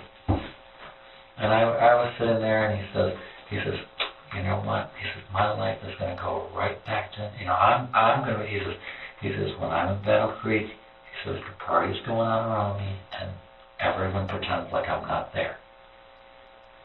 And I went, well, you know what? Let's go upstairs. We got up, we went upstairs, and I just held him all night long. At the house? Yeah, at my house. At my house. And the next morning he got up. He was a type 1 diabetic, and he'd forgotten his insulin. He says, he says, I love being here, but I've got to go home. I says, let's go home. I says, I'll be straight with you though. I says, your life is never gonna be what it was. Never. I says, but go home and decorate and put up your own Christmas tree, because those lights are gonna make your winter a whole lot better. And I dropped him off, and his friend came over and picked him back up. And it's like, even before I picked him up, I knew that there was something wrong. And I looked at it, and I think he was afraid that when I saw him with a leg and a half, that I was just going to walk out, because so many people would. What kind of fetish was he wanting to have happen? Oh, I invited him over to decorate the Christmas tree. It wasn't fetish. It was just... How did you two meet then? I met him on Grindr. I met him on... he may also have been Grindr. I have no idea. Okay. It's just... So it was a different social media, and it was something... where we just talked, and we said, this was a Christmas tree decorating party because I didn't want to decorate that tree alone. In the past, I'd always had someone there, and it was done during Thanksgiving so that it was a party. But this year, I didn't have anybody to do that with me. So when I reached out, and here this guy wanted to, it was agreeable to decorate the Christmas tree, and I happened to be in Lansing. I said, Battle Creek isn't that far. I can just hop down, pick you up, and we'll decorate the Christmas tree. And I get there, and I feel like it happened. And it's like he looked at me, and you could tell his face. It was like, okay, here it comes. He's going to say, not interested. And instead, I looked at him and I said, load up. And so we decorated the Christmas tree together. But, so it's not any, it's time spent. It's time spent with whatever they want. And, but in any case, So when you were talking about what Kevin wanted and you were going to potentially use his bones for tulips, where were you planning on putting his bones, I guess? I don't understand. Talking like, where were you going to plant that stuff? Actually, he wanted me to get and the tulip bulbs off to his family somehow. And so one of the things he said was, get them to, because I said, if I have the ability to get his family from the south side of I-69 to the north side, if that comes about, then they're going to be on the north side somewhere. And if they're on the north side, if tulips show up with a bag of here's the tulips, and this is what you put on them. So where did you read about that? Like, how did you know that? Like, 'cause I have no knowledge. Like, how do you know that will help? Helps with any growth of plants, but tulips in particular, like bone meal. But the big thing about tulips is that they are the starvation grade plant. So when you can't get potatoes at the grocery store, you've got the tulips sitting in the ground, and you're the only one who knows where they're at. So the person who plants the tulips and keeps them growing is the person who knows where to dig, because in the wintertime, you don't know where the tulip bed is. So that's why, and the Dutch learned that in World War I, is that you can't eat the tulip bulbs out of the stores. They're all covered with the herbicides. You have to have a second-year crop. You have to have something that has been planted and tended so that it's edible. And that was something that, that as we were talking about it, I said, is this something that, he says, yeah. He says, get some tulip bulbs to my family in that way. He says, they don't need to know what it is. They just need to know that the tulip bulbs arrived. What caused you to, like, what was that about? That was, it was the new moon. I normally do Rocky Mountain oysters on either the new moon or the full moon. It wasn't until after I went upstairs and I looked out and I saw that it was the new moon that I looked at it and I went, you know what? This is where I'll start. And so that was not in particular, he didn't put an order or it was like that one was a matter of, you know what, I could thaw some out, or there they are. and I will start with what is right there. So, But that, like I said, at that point, he was already gone. Sure. It was post-mortem, and it was just a matter of saying, look. And you said you put Worcestershire on them. I put the Lee and Perrins Worcestershire sauce on it. Okay. And it's just, the griddle is right there, and because that's how I normally eat them. I mean, I had a friend from Ohio that came up, and I tried some of the recipes with Rocky Mountain oysters, and they just produced so much volume that I found that just thin slicing them with Lee and Perrins was best. And I went, well, if it works for the standard Rocky Mountain oysters, it should work for these. And so that leads me to a question. And again, I appreciate your honesty. I can't make you know. I'm looking at it. I'm saying, it is what it is. And again, that proves to me the type of person you are. The honesty and like I said, it's not a matter of, some people would say, okay. And I think some people would say, not okay. But so has this ever happened before? No. You've never assisted anybody with these type of wishes, or no, I haven't. Or eaten anybody else's or any other part of the body? No. And I told him that as well. I've never done this. Well, I've never done it. What you just got done saying, though, was that that's how you normally eat them.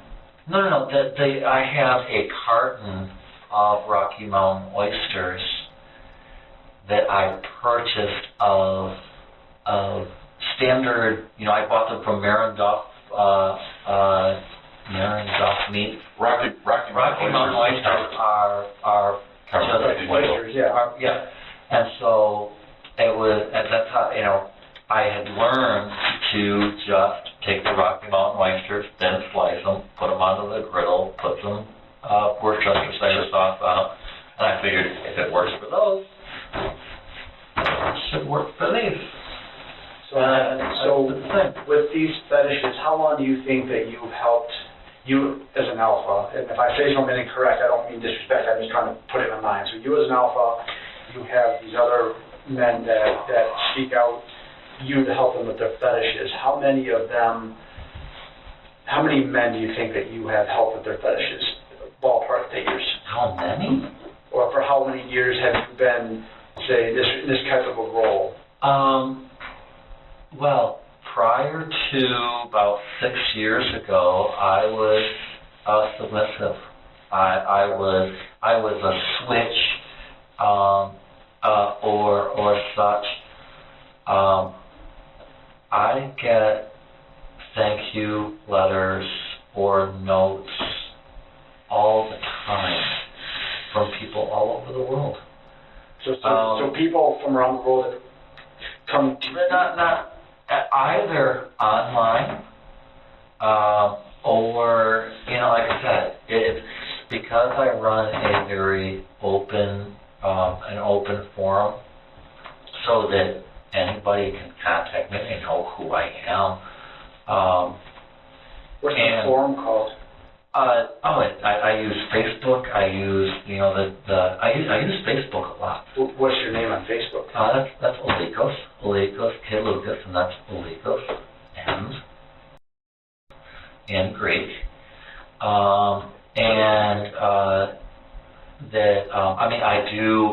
I do keep it.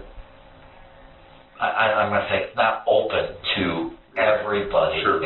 If you're a friend, then you can see what's going on, and so and I'm going to say, here's my life, here's how I live it, this is what I believe, and if I can help you either in conversations or in real life, then I'm glad to. I've had people come in from Ohio. I've had people come up from Indiana. We go down to Chicago. We've been to Washington D.C. We've seen people all over.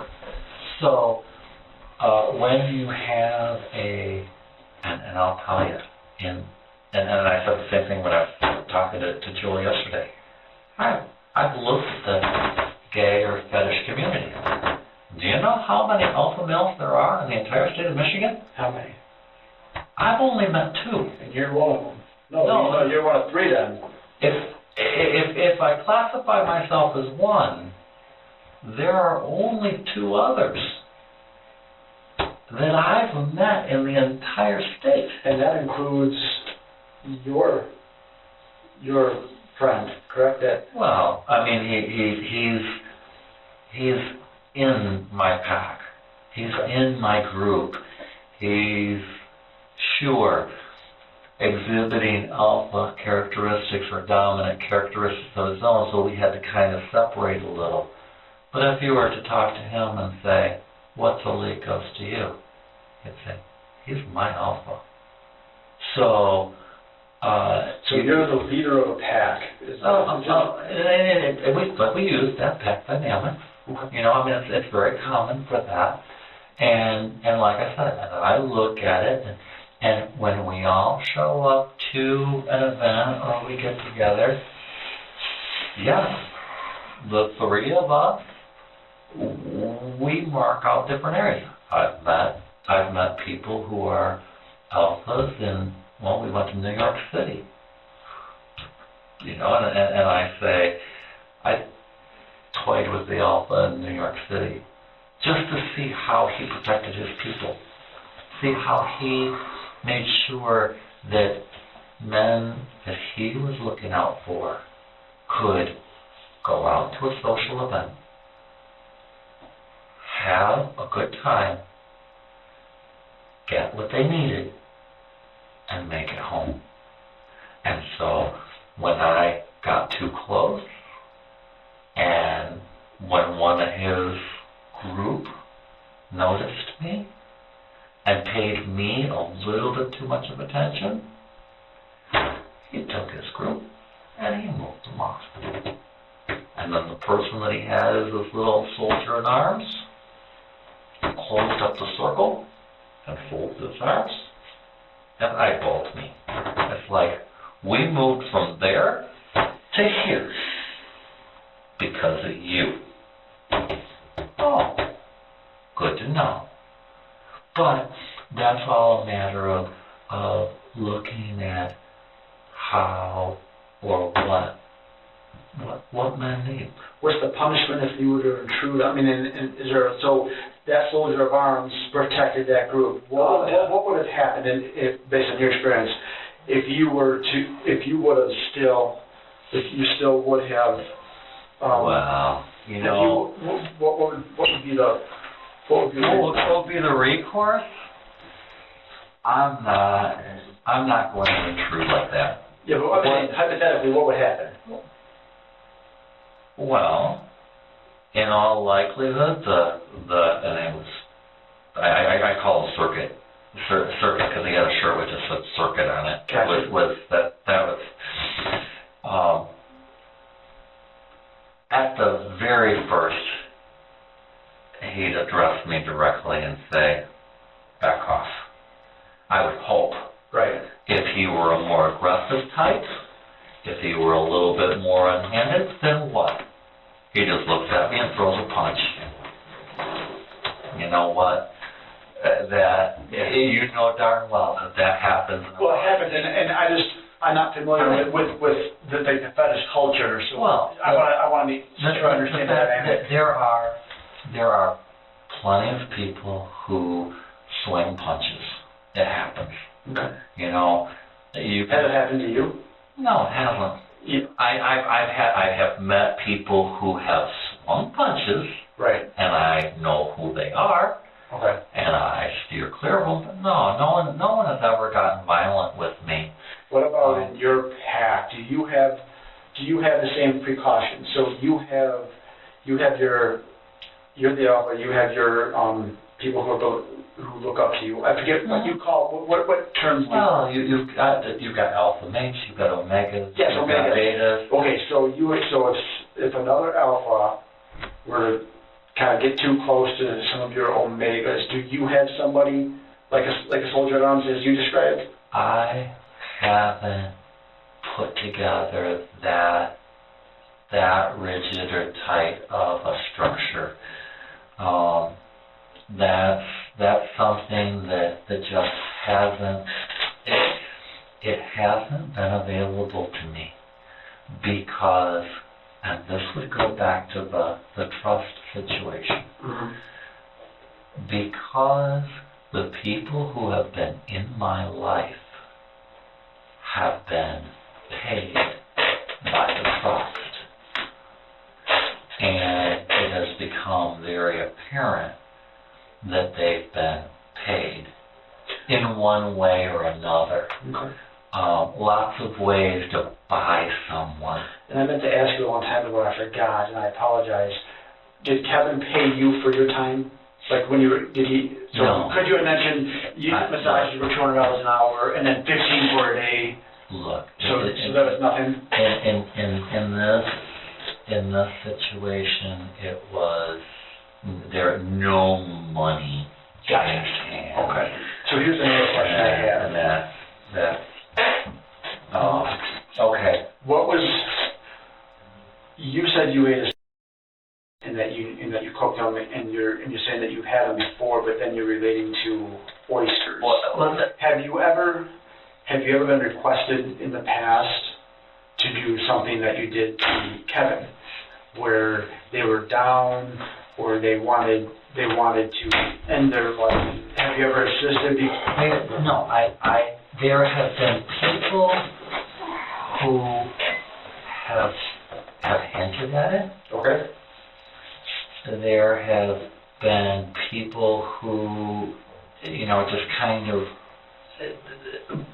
play around with it a little bit, but I've always, that I've shied away from it for obvious reasons, and that in fact it is, like I said, I texted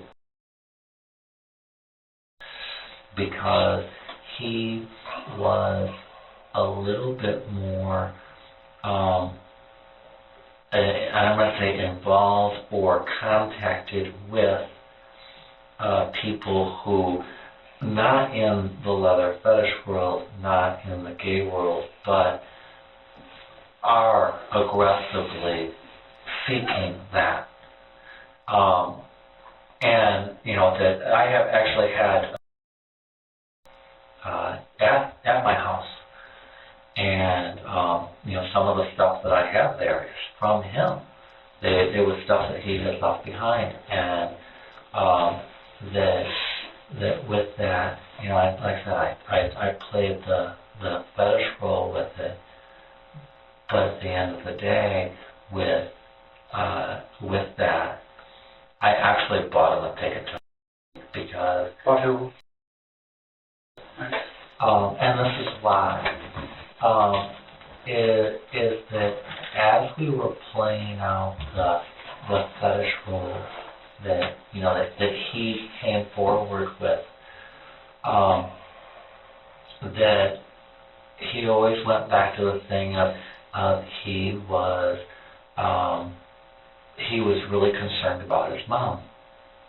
And I says, you know what? This is Kevin. No, not. Okay. I says, look,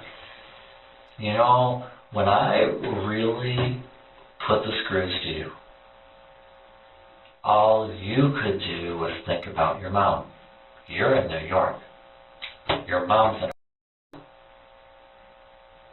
You know what? If you hop on a plane and you go and spend some time with your mom, I'll buy the ticket. I said, you've got a couple hours to decide. The plane leaves at this time. We drive to Detroit. You hop on the plane and put your money where your mouth is. You're concerned about her. boom, you can be out there with her.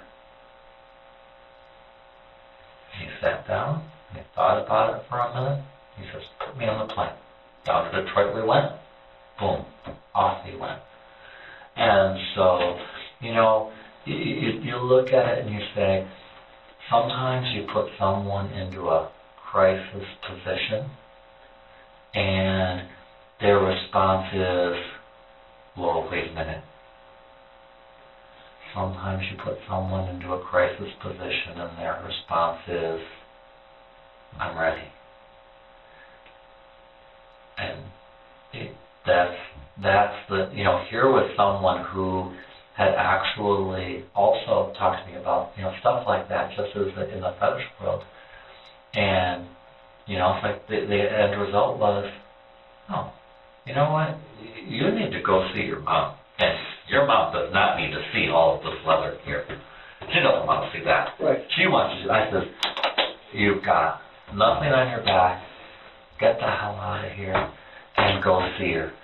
Spend some time with her. And, in my opinion, that because I come out of industry and I see how precarious our world is right now, having worked in the power gen industry, and I don't mean to say this to scare you, but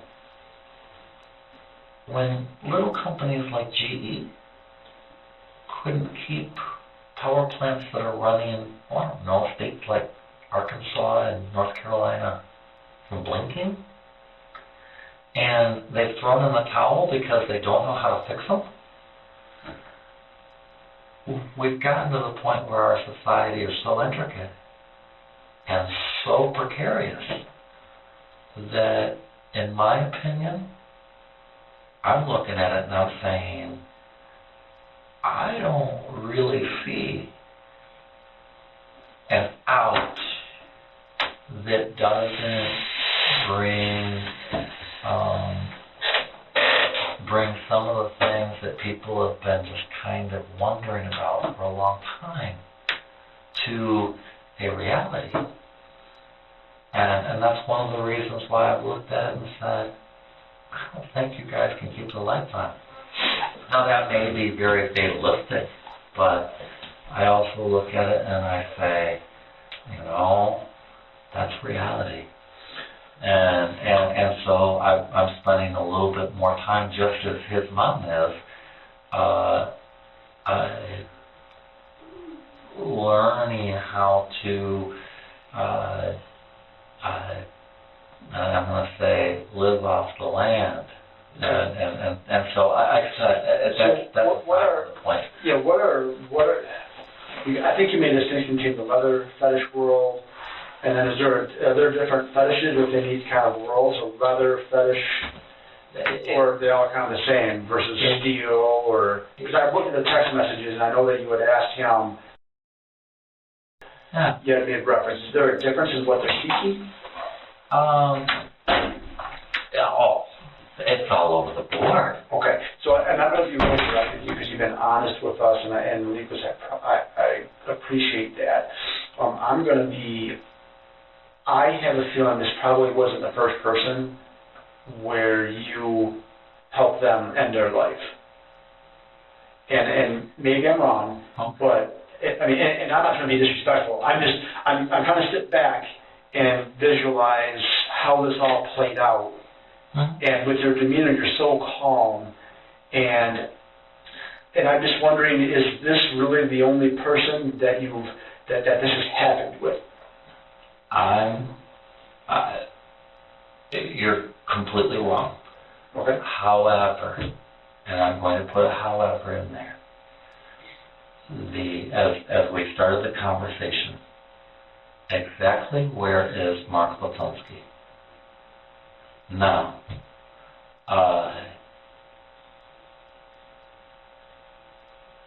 that is something that I've become very much a realist about it.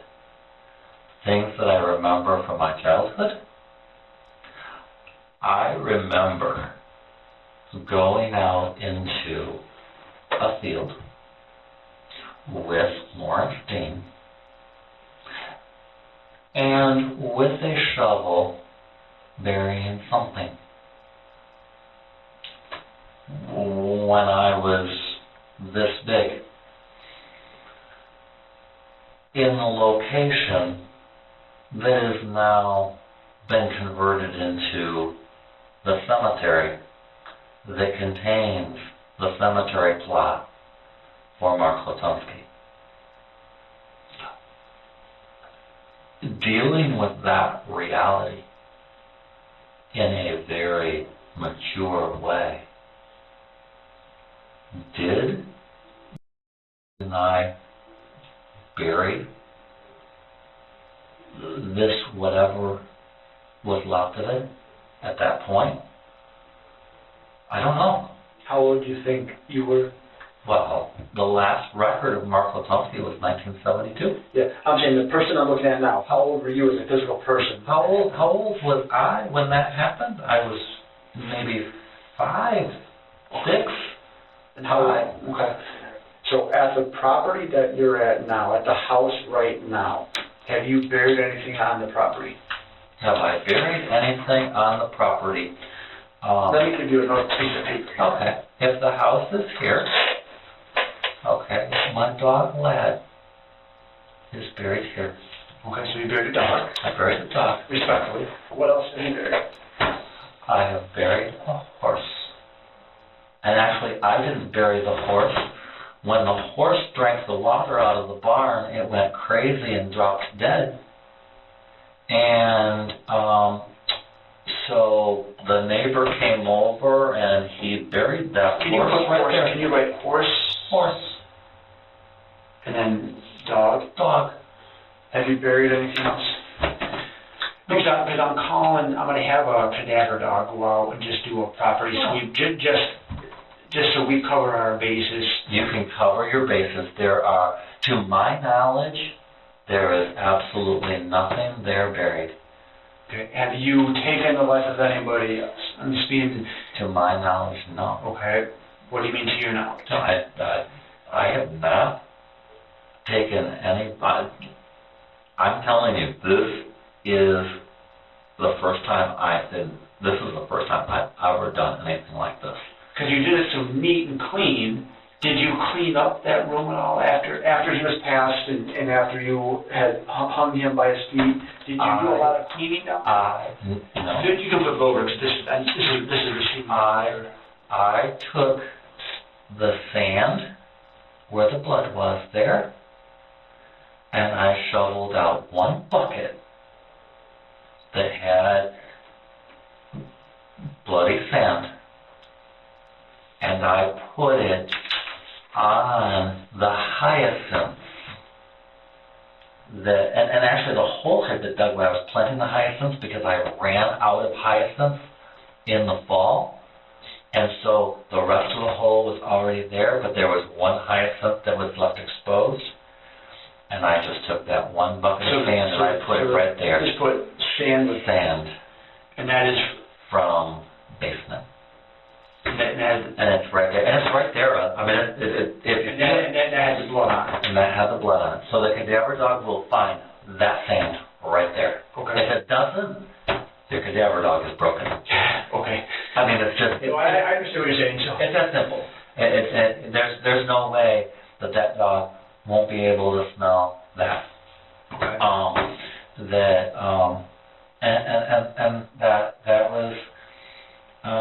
That was it. There should be, like I said, as far as I know, and I looked at... How long have you been at that property?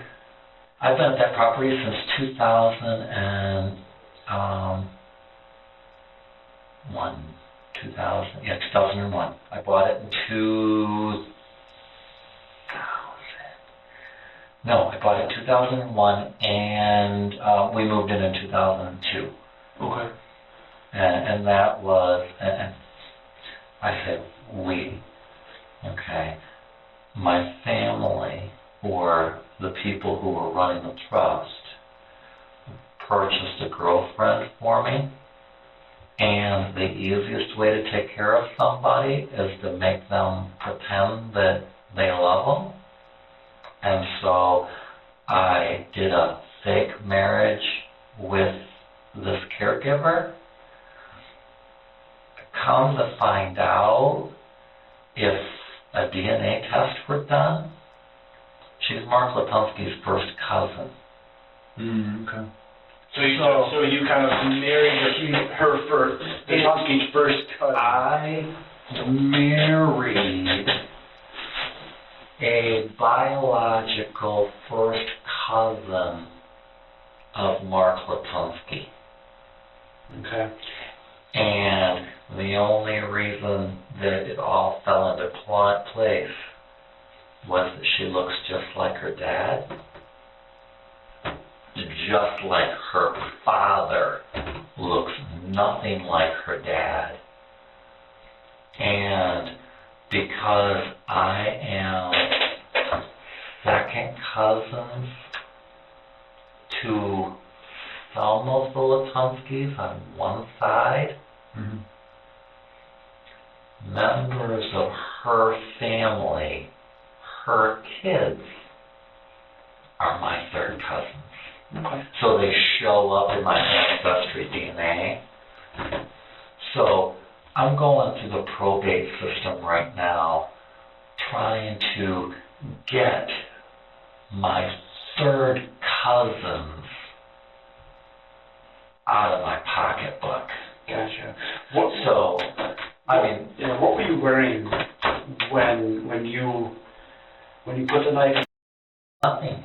I was wearing nothing. Okay, nothing on. Okay, and then did you shower? I did not shower. Okay. I did not shower. Okay. And I, like I said, I just put on, I put on a pair of socks. I put on these boots. I may have even put on this. I mean, and because I picture Kevin is in some sort of outfit. What did Kevin end up wearing? When he was in the back of your van, what did he decide to put on? He had on, he had on, he looked at, but it wasn't the right size. He wanted to put on the, but it wasn't the right size. But he put on the he had, and then because he was going to,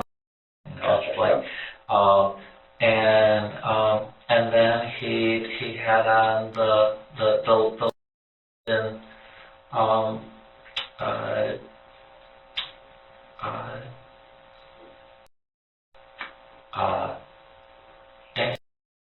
and that was it. So when you're driving him from that parking lot to your house, I actually had I had him sit on a blanket and then I said, look, if we're driving down the road and someone looks in, right. For me, that's what I'm trying to get at. So I put two blankets into the back of the van for him, so that he could, and then I turned on the heat so that it was, plenty warm. Yeah. Like I said, I just looked at it and I went, here, this way. I says, look, and as we were looking at this different stuff, I said, if you decide to go with I said, then it has to be removable. I said, I can see it now. We get stopped by the cop. The cop looks in the back. He sees you all tied up. And this is one of the things I actually said to him. I said, they stop us, and he says, what's that? And I says, don't worry, it's okay, it's consensual. And then the cop is going to undo you, and he's going to say, is this consensual? And you're going to say, yes. I says, if you don't say yes, then you better hope that I never get out of prison. It's like I laughed about it, but that's all serious, because people will say yes, and then later it's like, well, no, or I meant it to be no, or, and you really have to be very careful of when a person is saying no, and when they're really saying no. Sure. And when more or less a role playing versus out of that fetish world, they're saying, no, I've had enough. Legitimately, I need you to stop. I need to go back home in a nutshell. So when he's riding and you're driving, he basically, essentially is, he's got nothing covering his legs, nothing covering his shirt. He is, other than blankets. he's and that was just part of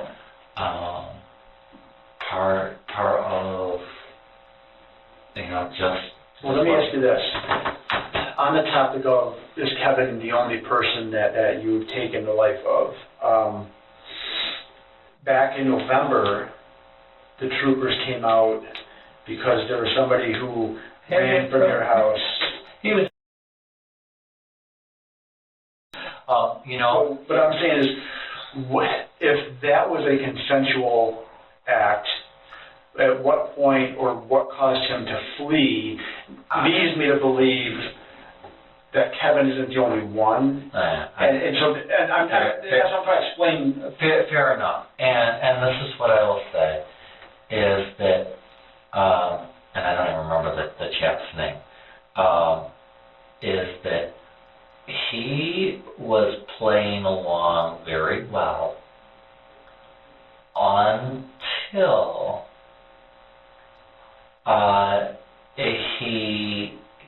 he got me, and I had no problem with that, and I'm saying, by that time, all of that was all done. He was freely walking around the house. There was no problem whatsoever.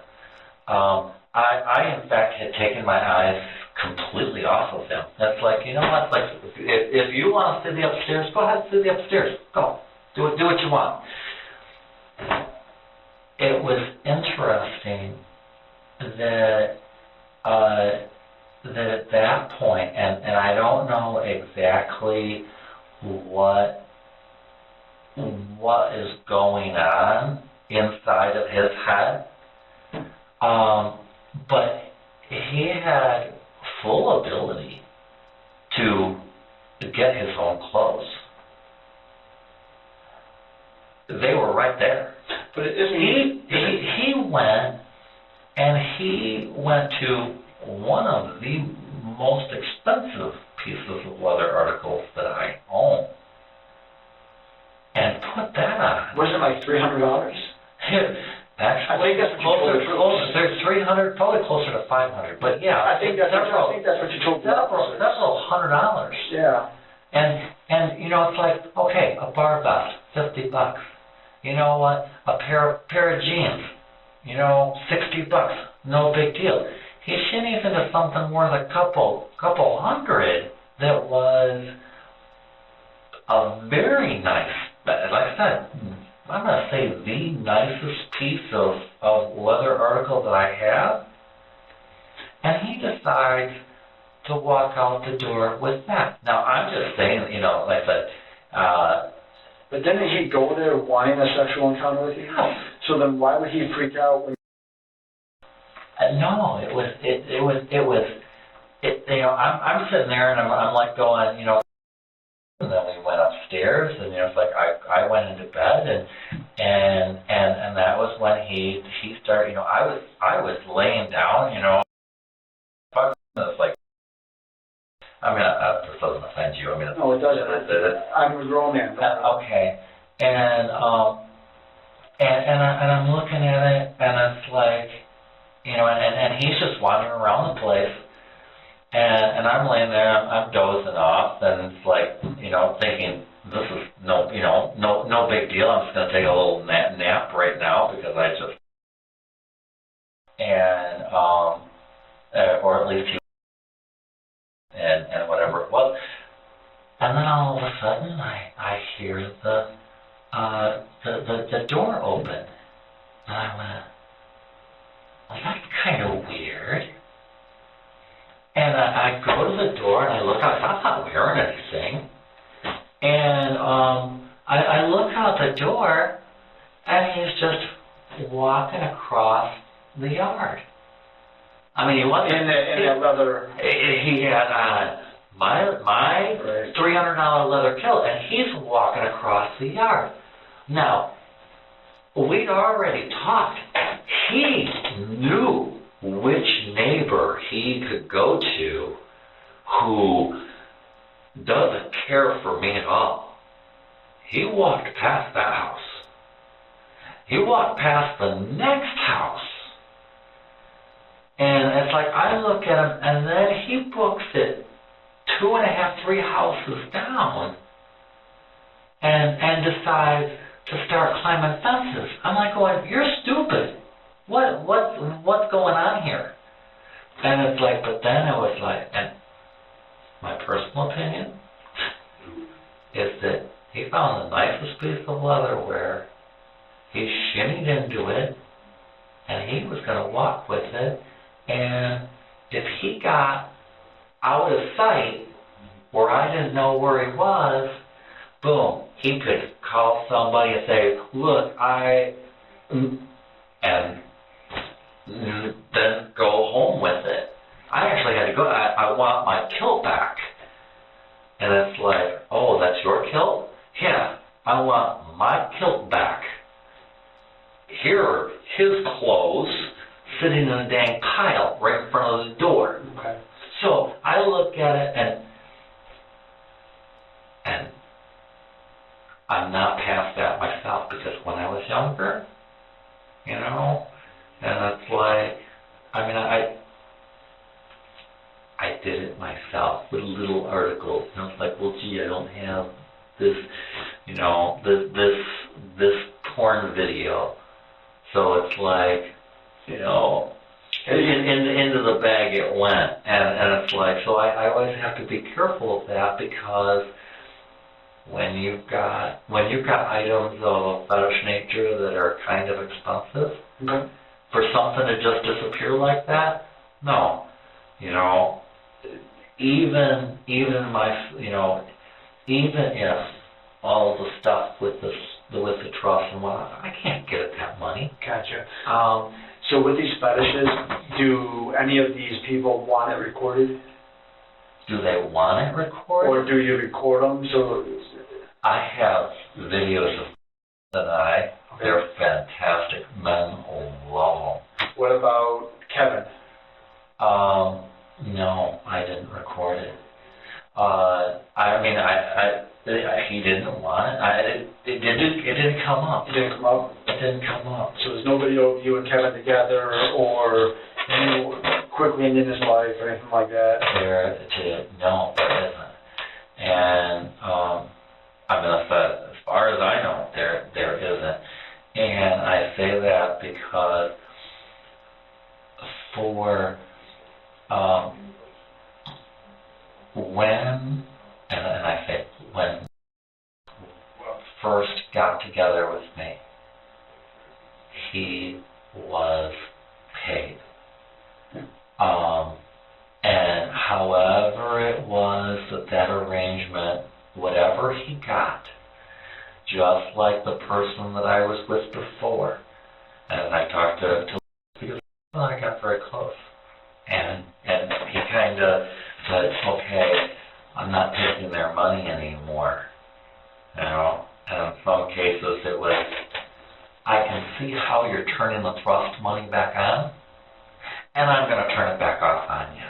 Oh, by the way, that doesn't work anymore. I had to move all the capital. How much are you talking? Let's put it this way, This is roundabout.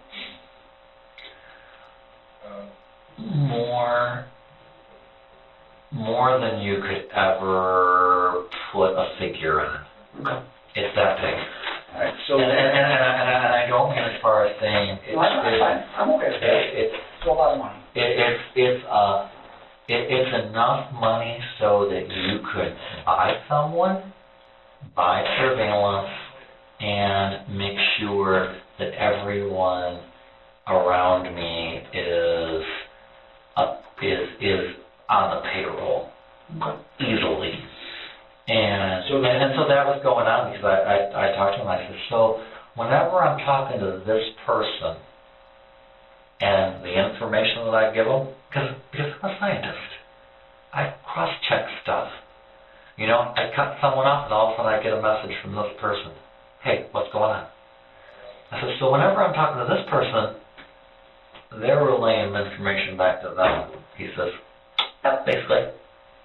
I says, there you go. And it linked right back to the people who were pulling the strings in the background. So even in some regards, you know, I could almost guarantee all of my communications, all of the people that I contact, everybody that I run into in one way or another, maybe not through the government, maybe in ways that are being run through this trust, everything's being recorded. Absolutely everything. So there's no way for me to run anything in private. Now, when I came to that realization that nothing is private, absolutely nothing, and the fact that my cell phone communication and everything else is all wrapped up into this because, hey, they get all of that, all of those bills, and they get all of the access. So when I talked to the New York bankers and looked at it and said, how do I exist in this world? Now that I know that it's there, how do I exist in it? And they say, well, you know what? You just have to exist in it as best you can. And I was like, so nothing in my life is private. Absolutely nothing. So to your extent, that's very liberating to say, you know what? A person's going to like it. A person can not like it. It doesn't really matter because like it or don't like it, it's still out there. I want to go back over as a summary. You've been in here a long time, John. I know. I am tired of. That's all right. I want to go back over with Kevin. So you initially start talking with Kevin on Grindr. Mm-hmm. You guys meet in person on the 24th in a parking lot. Mm-hmm. You go to the house. There's sexual activity that occurs in the kitchen and then downstairs. And then yeah, I mean, there's as far as I would consider it, the scene started, you know, when he said, yes, I'm in, let's start this, okay, because you know, at that point it starts. So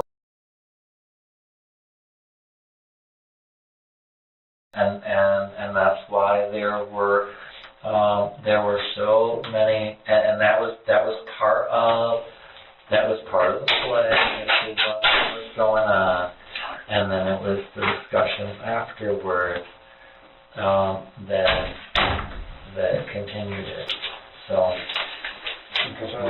you roll put all the people blindfold on, blindfold off. Blindfold on, blindfold off, change position, switch to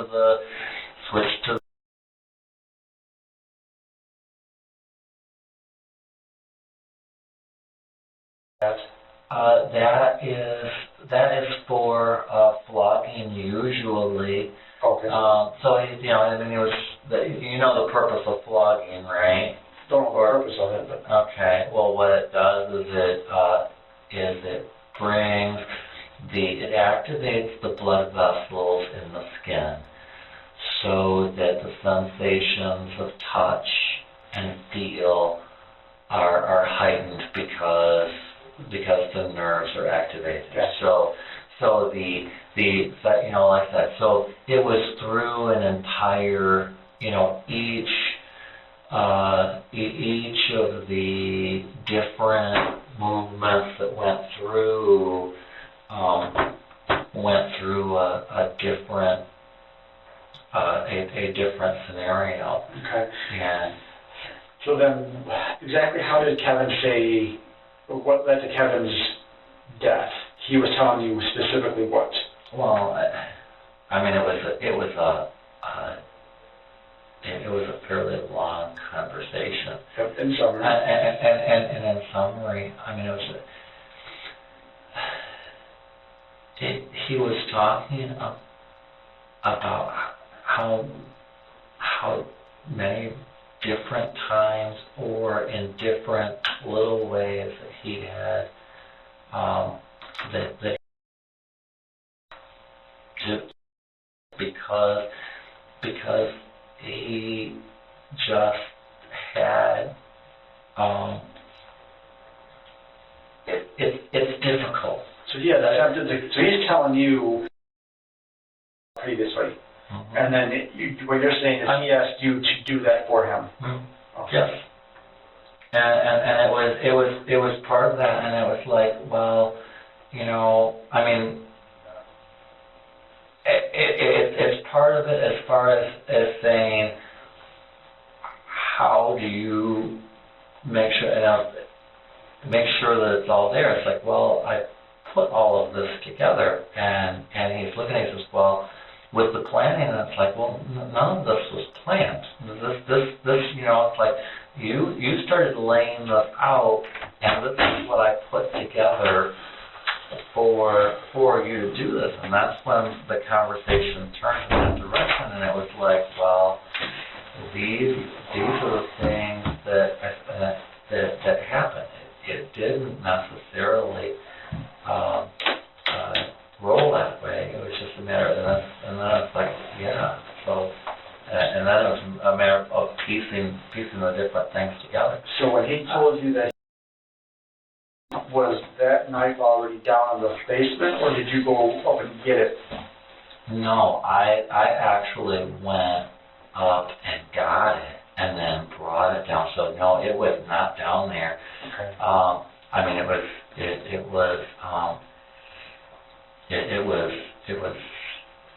where was it? It was upstairs. Okay. So you went upstairs, got it, and then that's when you put the knife. He's laying on the ground. Well, you say then.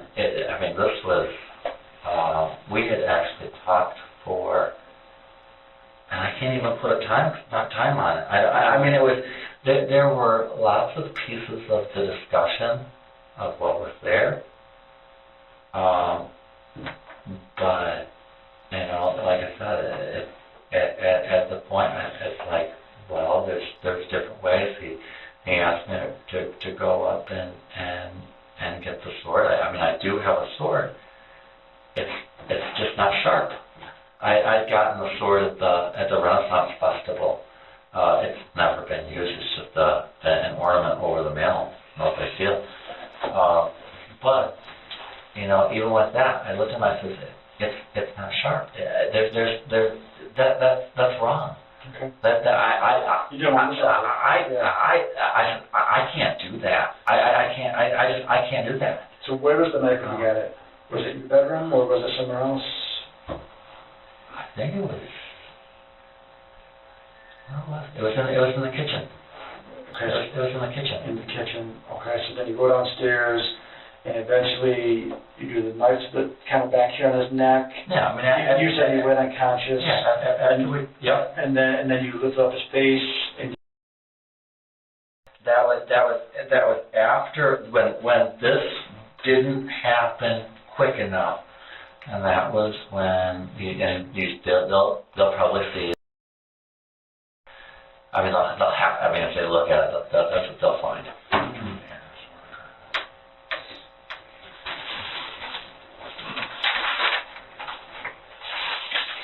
So you said your vehicle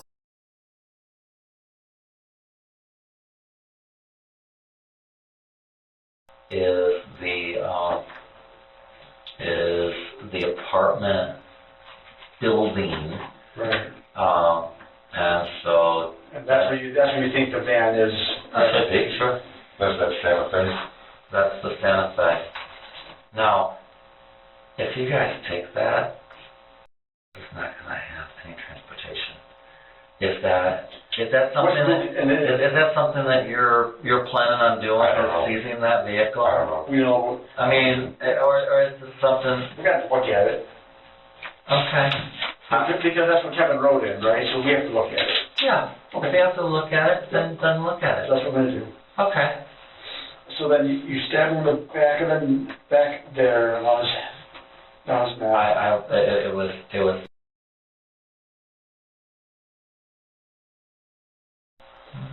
Okay.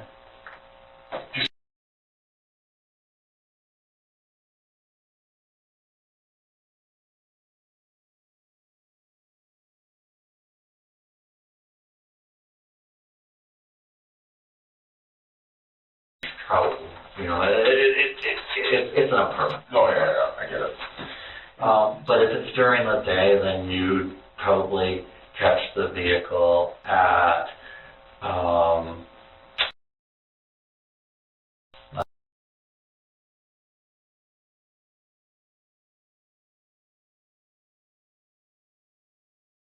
corner of and in the Map Strip Mall. Okay. So then after you put. Yeah, it was. No, the leather was some of the leather was already there. So then I started trying to use the leather in order to. It was on for a while, but then I went and started using the rope just because it was more secure. And it was that the rope that you see on there is I mean what what I was doing at the time, I was doing everything I could to get it where it was. And the purpose was so when you strung him or pulled him so he's suspended, the purpose was so the blood would go into the ground. Right, so the blood would go into the ground and then would be contained rather than, you know, because by that time he was already unconscious and it was just a matter of saying it's done and that there was no more movement. I mean, it was still warm. Was that dirt, that ground area, had that been like that for a long time, or did you cut that out after, or did you kind of make that squarish, you know, so he's, was that dirt there previously, or did you recently cut that out? That dirt's always been there. So that like, that little section has always been there? That from the time that was built, that's always been there because it has the St. Andrew's cross on it, because the door comes open and your St. Andrew's cross is there and you've got the bar on the top that has the suspension. So the purpose is not the sand. The purpose is to have a St. Andrew's that has a flogging station there that allows for flogging. Okay. The sand is just there because that's the floor that was there, and it's hard to suspend. It's hard to affix a St. Andrews to the cement wall and have it stable. Mm-hmm. And so when it was originally designed, I looked at it and I went, well, why not put a St. Andrews that is either there or not there, and that's the X that is there. Is that on the bottom of the doors that comes up like this? Yes. You've got a place for a chin rest, and then if you look at it, if you've got different widths that you do as far as where you affix the hands, because when you are, depending upon who you've got, I've had some people who are real, who are real masochists, and so, I mean, it's a matter of saying, come on, is that all you've got? And that's something that's like, their skin becomes so desensitized that they're just as tough as nails. And just look at it, it's like, yeah, that's all I've got. It's like, oh, you did nothing. And so, you know, I mean, that's. So the exposed dirt there, why is that exposed dirt there? Why is it exposed dirt there? Because Yeah, St. Andrews needed to be down. And, the exposed dirt's always been there. Since you own the house? Yeah. Why haven't you covered that up? Why? To me, I just don't understand that. That's all I'm trying to get. I don't follow it. When the basement was poured, they poured the basement, but they didn't pour any cement in that room. Okay. So it was just like in the root cellar that's in the back. You'll actually see that there's a flat wood floor that goes all the way across. In that room, you've got the wood floor that was put in after the cement was put on the top, because that room was originally designed for like hose and patio furniture storage. It was. So you built the wood floor over top of dirt? Yeah, the dirt was always there. When it was just a Michigan basement floor. Right. When Kevin was laying here like this, was that door open or closed? Was it always open? Or? Well, it got open when he went onto the vlogging. You know, that's when that got open. Which is part of the fetish. Which is part of the Which fetish. was prior to being. Oh, that was prior. So then when he was laying here and you put the knife in his neck, that door was still stayed open. Yeah, from the point where the portion of the scene where he. You know, it was like, hey, you know, it's like you're trying this is. Yeah. That you know, that was open. Okay. And so it, you know, because it was open, it just stayed open at that point. So, you know, that's where that came from. You said there's nobody else that you've done this to as far as where their life has ended down there? Nope. Is that the truth? You've been truthful so far. It's the truth. Yeah, it's not the truth. It is. Whoever you want to claim as your God. It is the truth. You know, I can't tell a lie for anything. It is the truth. Yeah. I have never done it. I've never done it. This is. Another question that came to mind. Actually, the guy, one of our partners that's out there at the house, had asked. In the kitchen on the stove, there's a couple different pans. Mm-hmm. There's one that's got some vegetables, like potatoes and stuff already in it. Yeah. And there's another one that I think might be clean or doesn't have anything in it. Do you remember which pan you would have used to? I think that's the grill. The flat one. So I don't remember because I haven't been out there. Is one more rounded and one's flat?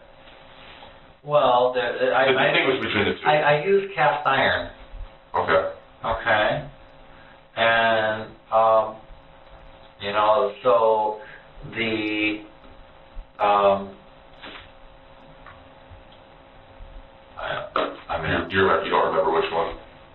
I mean, it was whatever. I don't know. I mean, I put it onto a flat surface. Okay. That was it. I put it on a flat surface. So, you know, I mean, like I said, whether you are, and even the way you're asking that question, that's like, I look at it and I say, maybe you're being square with me. Maybe you look at it and you say, you know what, this is all on the up and up. Maybe you're just playing me. I'm not I don't know. We're just trying to just get, because we're here and it's there and we're trying to get a mental picture. And you listen, you've been completely honest with us, and we appreciate that, and I'm a completely honest person with you. I'm not blowing any smoke, nothing, okay? I look at it, and, you know, even when they showed up, you know, I mean, obviously the name that he'd used, and I didn't know whether it was his real name, a fake name, or what, because that's so common, particularly with anyone in the fetish arena, and sometimes, you know. Oh, so the name Kevin Bacon is a common name used by? No, it's not a common name used by people, but it's common for people to give names other than their own. I follow. And so, you know, even when they showed up, it's like they said, well, you know, it's like you can come in. I'm not going to hide anything. You know, quite frankly, my life is an open book anyway. You know, and so I look at it and I say, it is what it is. Come on in. You want to see something? Go ahead and see it. I don't care. Because, you know, it is what it is. And even when in dealing with this stuff for and I say crap, for the probate stuff, I was in there with a guy who was a petty thief who broke into houses. Now, which probate court here in Shiawassee? Here in Shiawassee, they're dragging me through, and like I said, it's a sham because you don't marry first cousins. So you look at it and you say, on paper, the person that is Mark Latunski that she married is a first cousin. Yeah. In reality, we're third cousins. But when they want it to be reality, they pretend that I have black hair and brown eyes. When they want it to be on paper, they say, but on paper it says you're no relation. Well, why are we toggling between reality and fantasy to your discretion? Why can't we toggle between reality and fantasy to my discretion? Because then the picture looks completely different. And I look at it and I say, you know what? Okay, fine. I went to a lawyer. They need paperwork filed. I said, this is what the paperwork says. I don't know whether or not a first cousin can be married, but if you use this birth certificate and this DNA sample, they're first cousins. Gotcha. And if you decide to ignore one or the other, why are we sitting here in a divorce court when you're talking about marrying first cousins that are Latunskis? So at the house, it's just you that live there, though, right? Right now, it's just me that's living there. Okay. Me, well, Athena and I. Is there anything else that we should know about? Who's Athena? The dog. Oh, sorry, I missed that part. The most important part? The most important part. But you buried a different dog in the backyard as well as a horse that drank water that causes it to die. Yes, the neighbor buried the horse in the back corner. The dog is buried back just past the backyard. Well, you know, and then you put the sand kind of in the hyacinths. So you put the sand. The sand is in the front of the garden that is just west of the house, and it's not buried. It's just there. It's where Kevin would have let out. And it's in a spot that's like that wide by that wide. It's going to be just right there. I just took it and I went here. It's on the hyacinth bed. And that you know, that was just my process of starting to clean up and what, I'm sorry, I didn't mean to interrupt. No. I apologize. What if no one had shown up at the house, and maybe you already told us in that story, remember? What were you going to do with his body? His internals were going to go out back, and I was going to put the peach pits in them, and then the rest of them I have the chestnut that are in the refrigerator, and I had been meaning to plant them before, but really never had anything that, you know, to grow them with. I was going to drop the chestnuts into a portion of them. There's the pile of mulch out back. I was just going to cover them with mulch. You're going to cover the bones with mulch? No, not the bones. I was just going to take the internal gut portions and get rid of it, so that they were each growing things. The muscle portion was going to go into the dehydrator that I purchased after, yesterday, or it's going to be delivered on Monday, because that was, that came out of the discussion.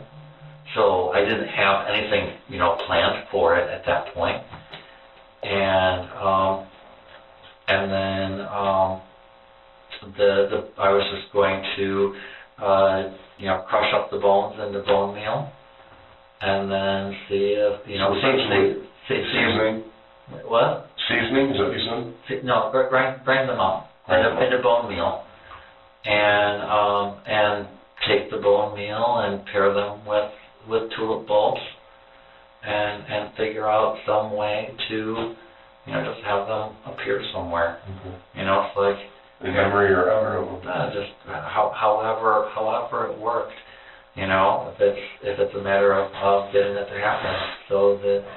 And putting the muscle from the body into the dehydrator. Into the dehydrator. Would have to eat like jerky. Basically, yeah.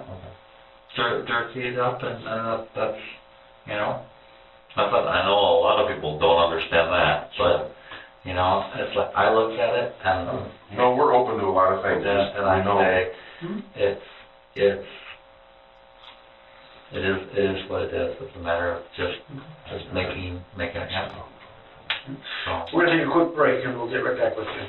You need a bottle of water in it? I love water.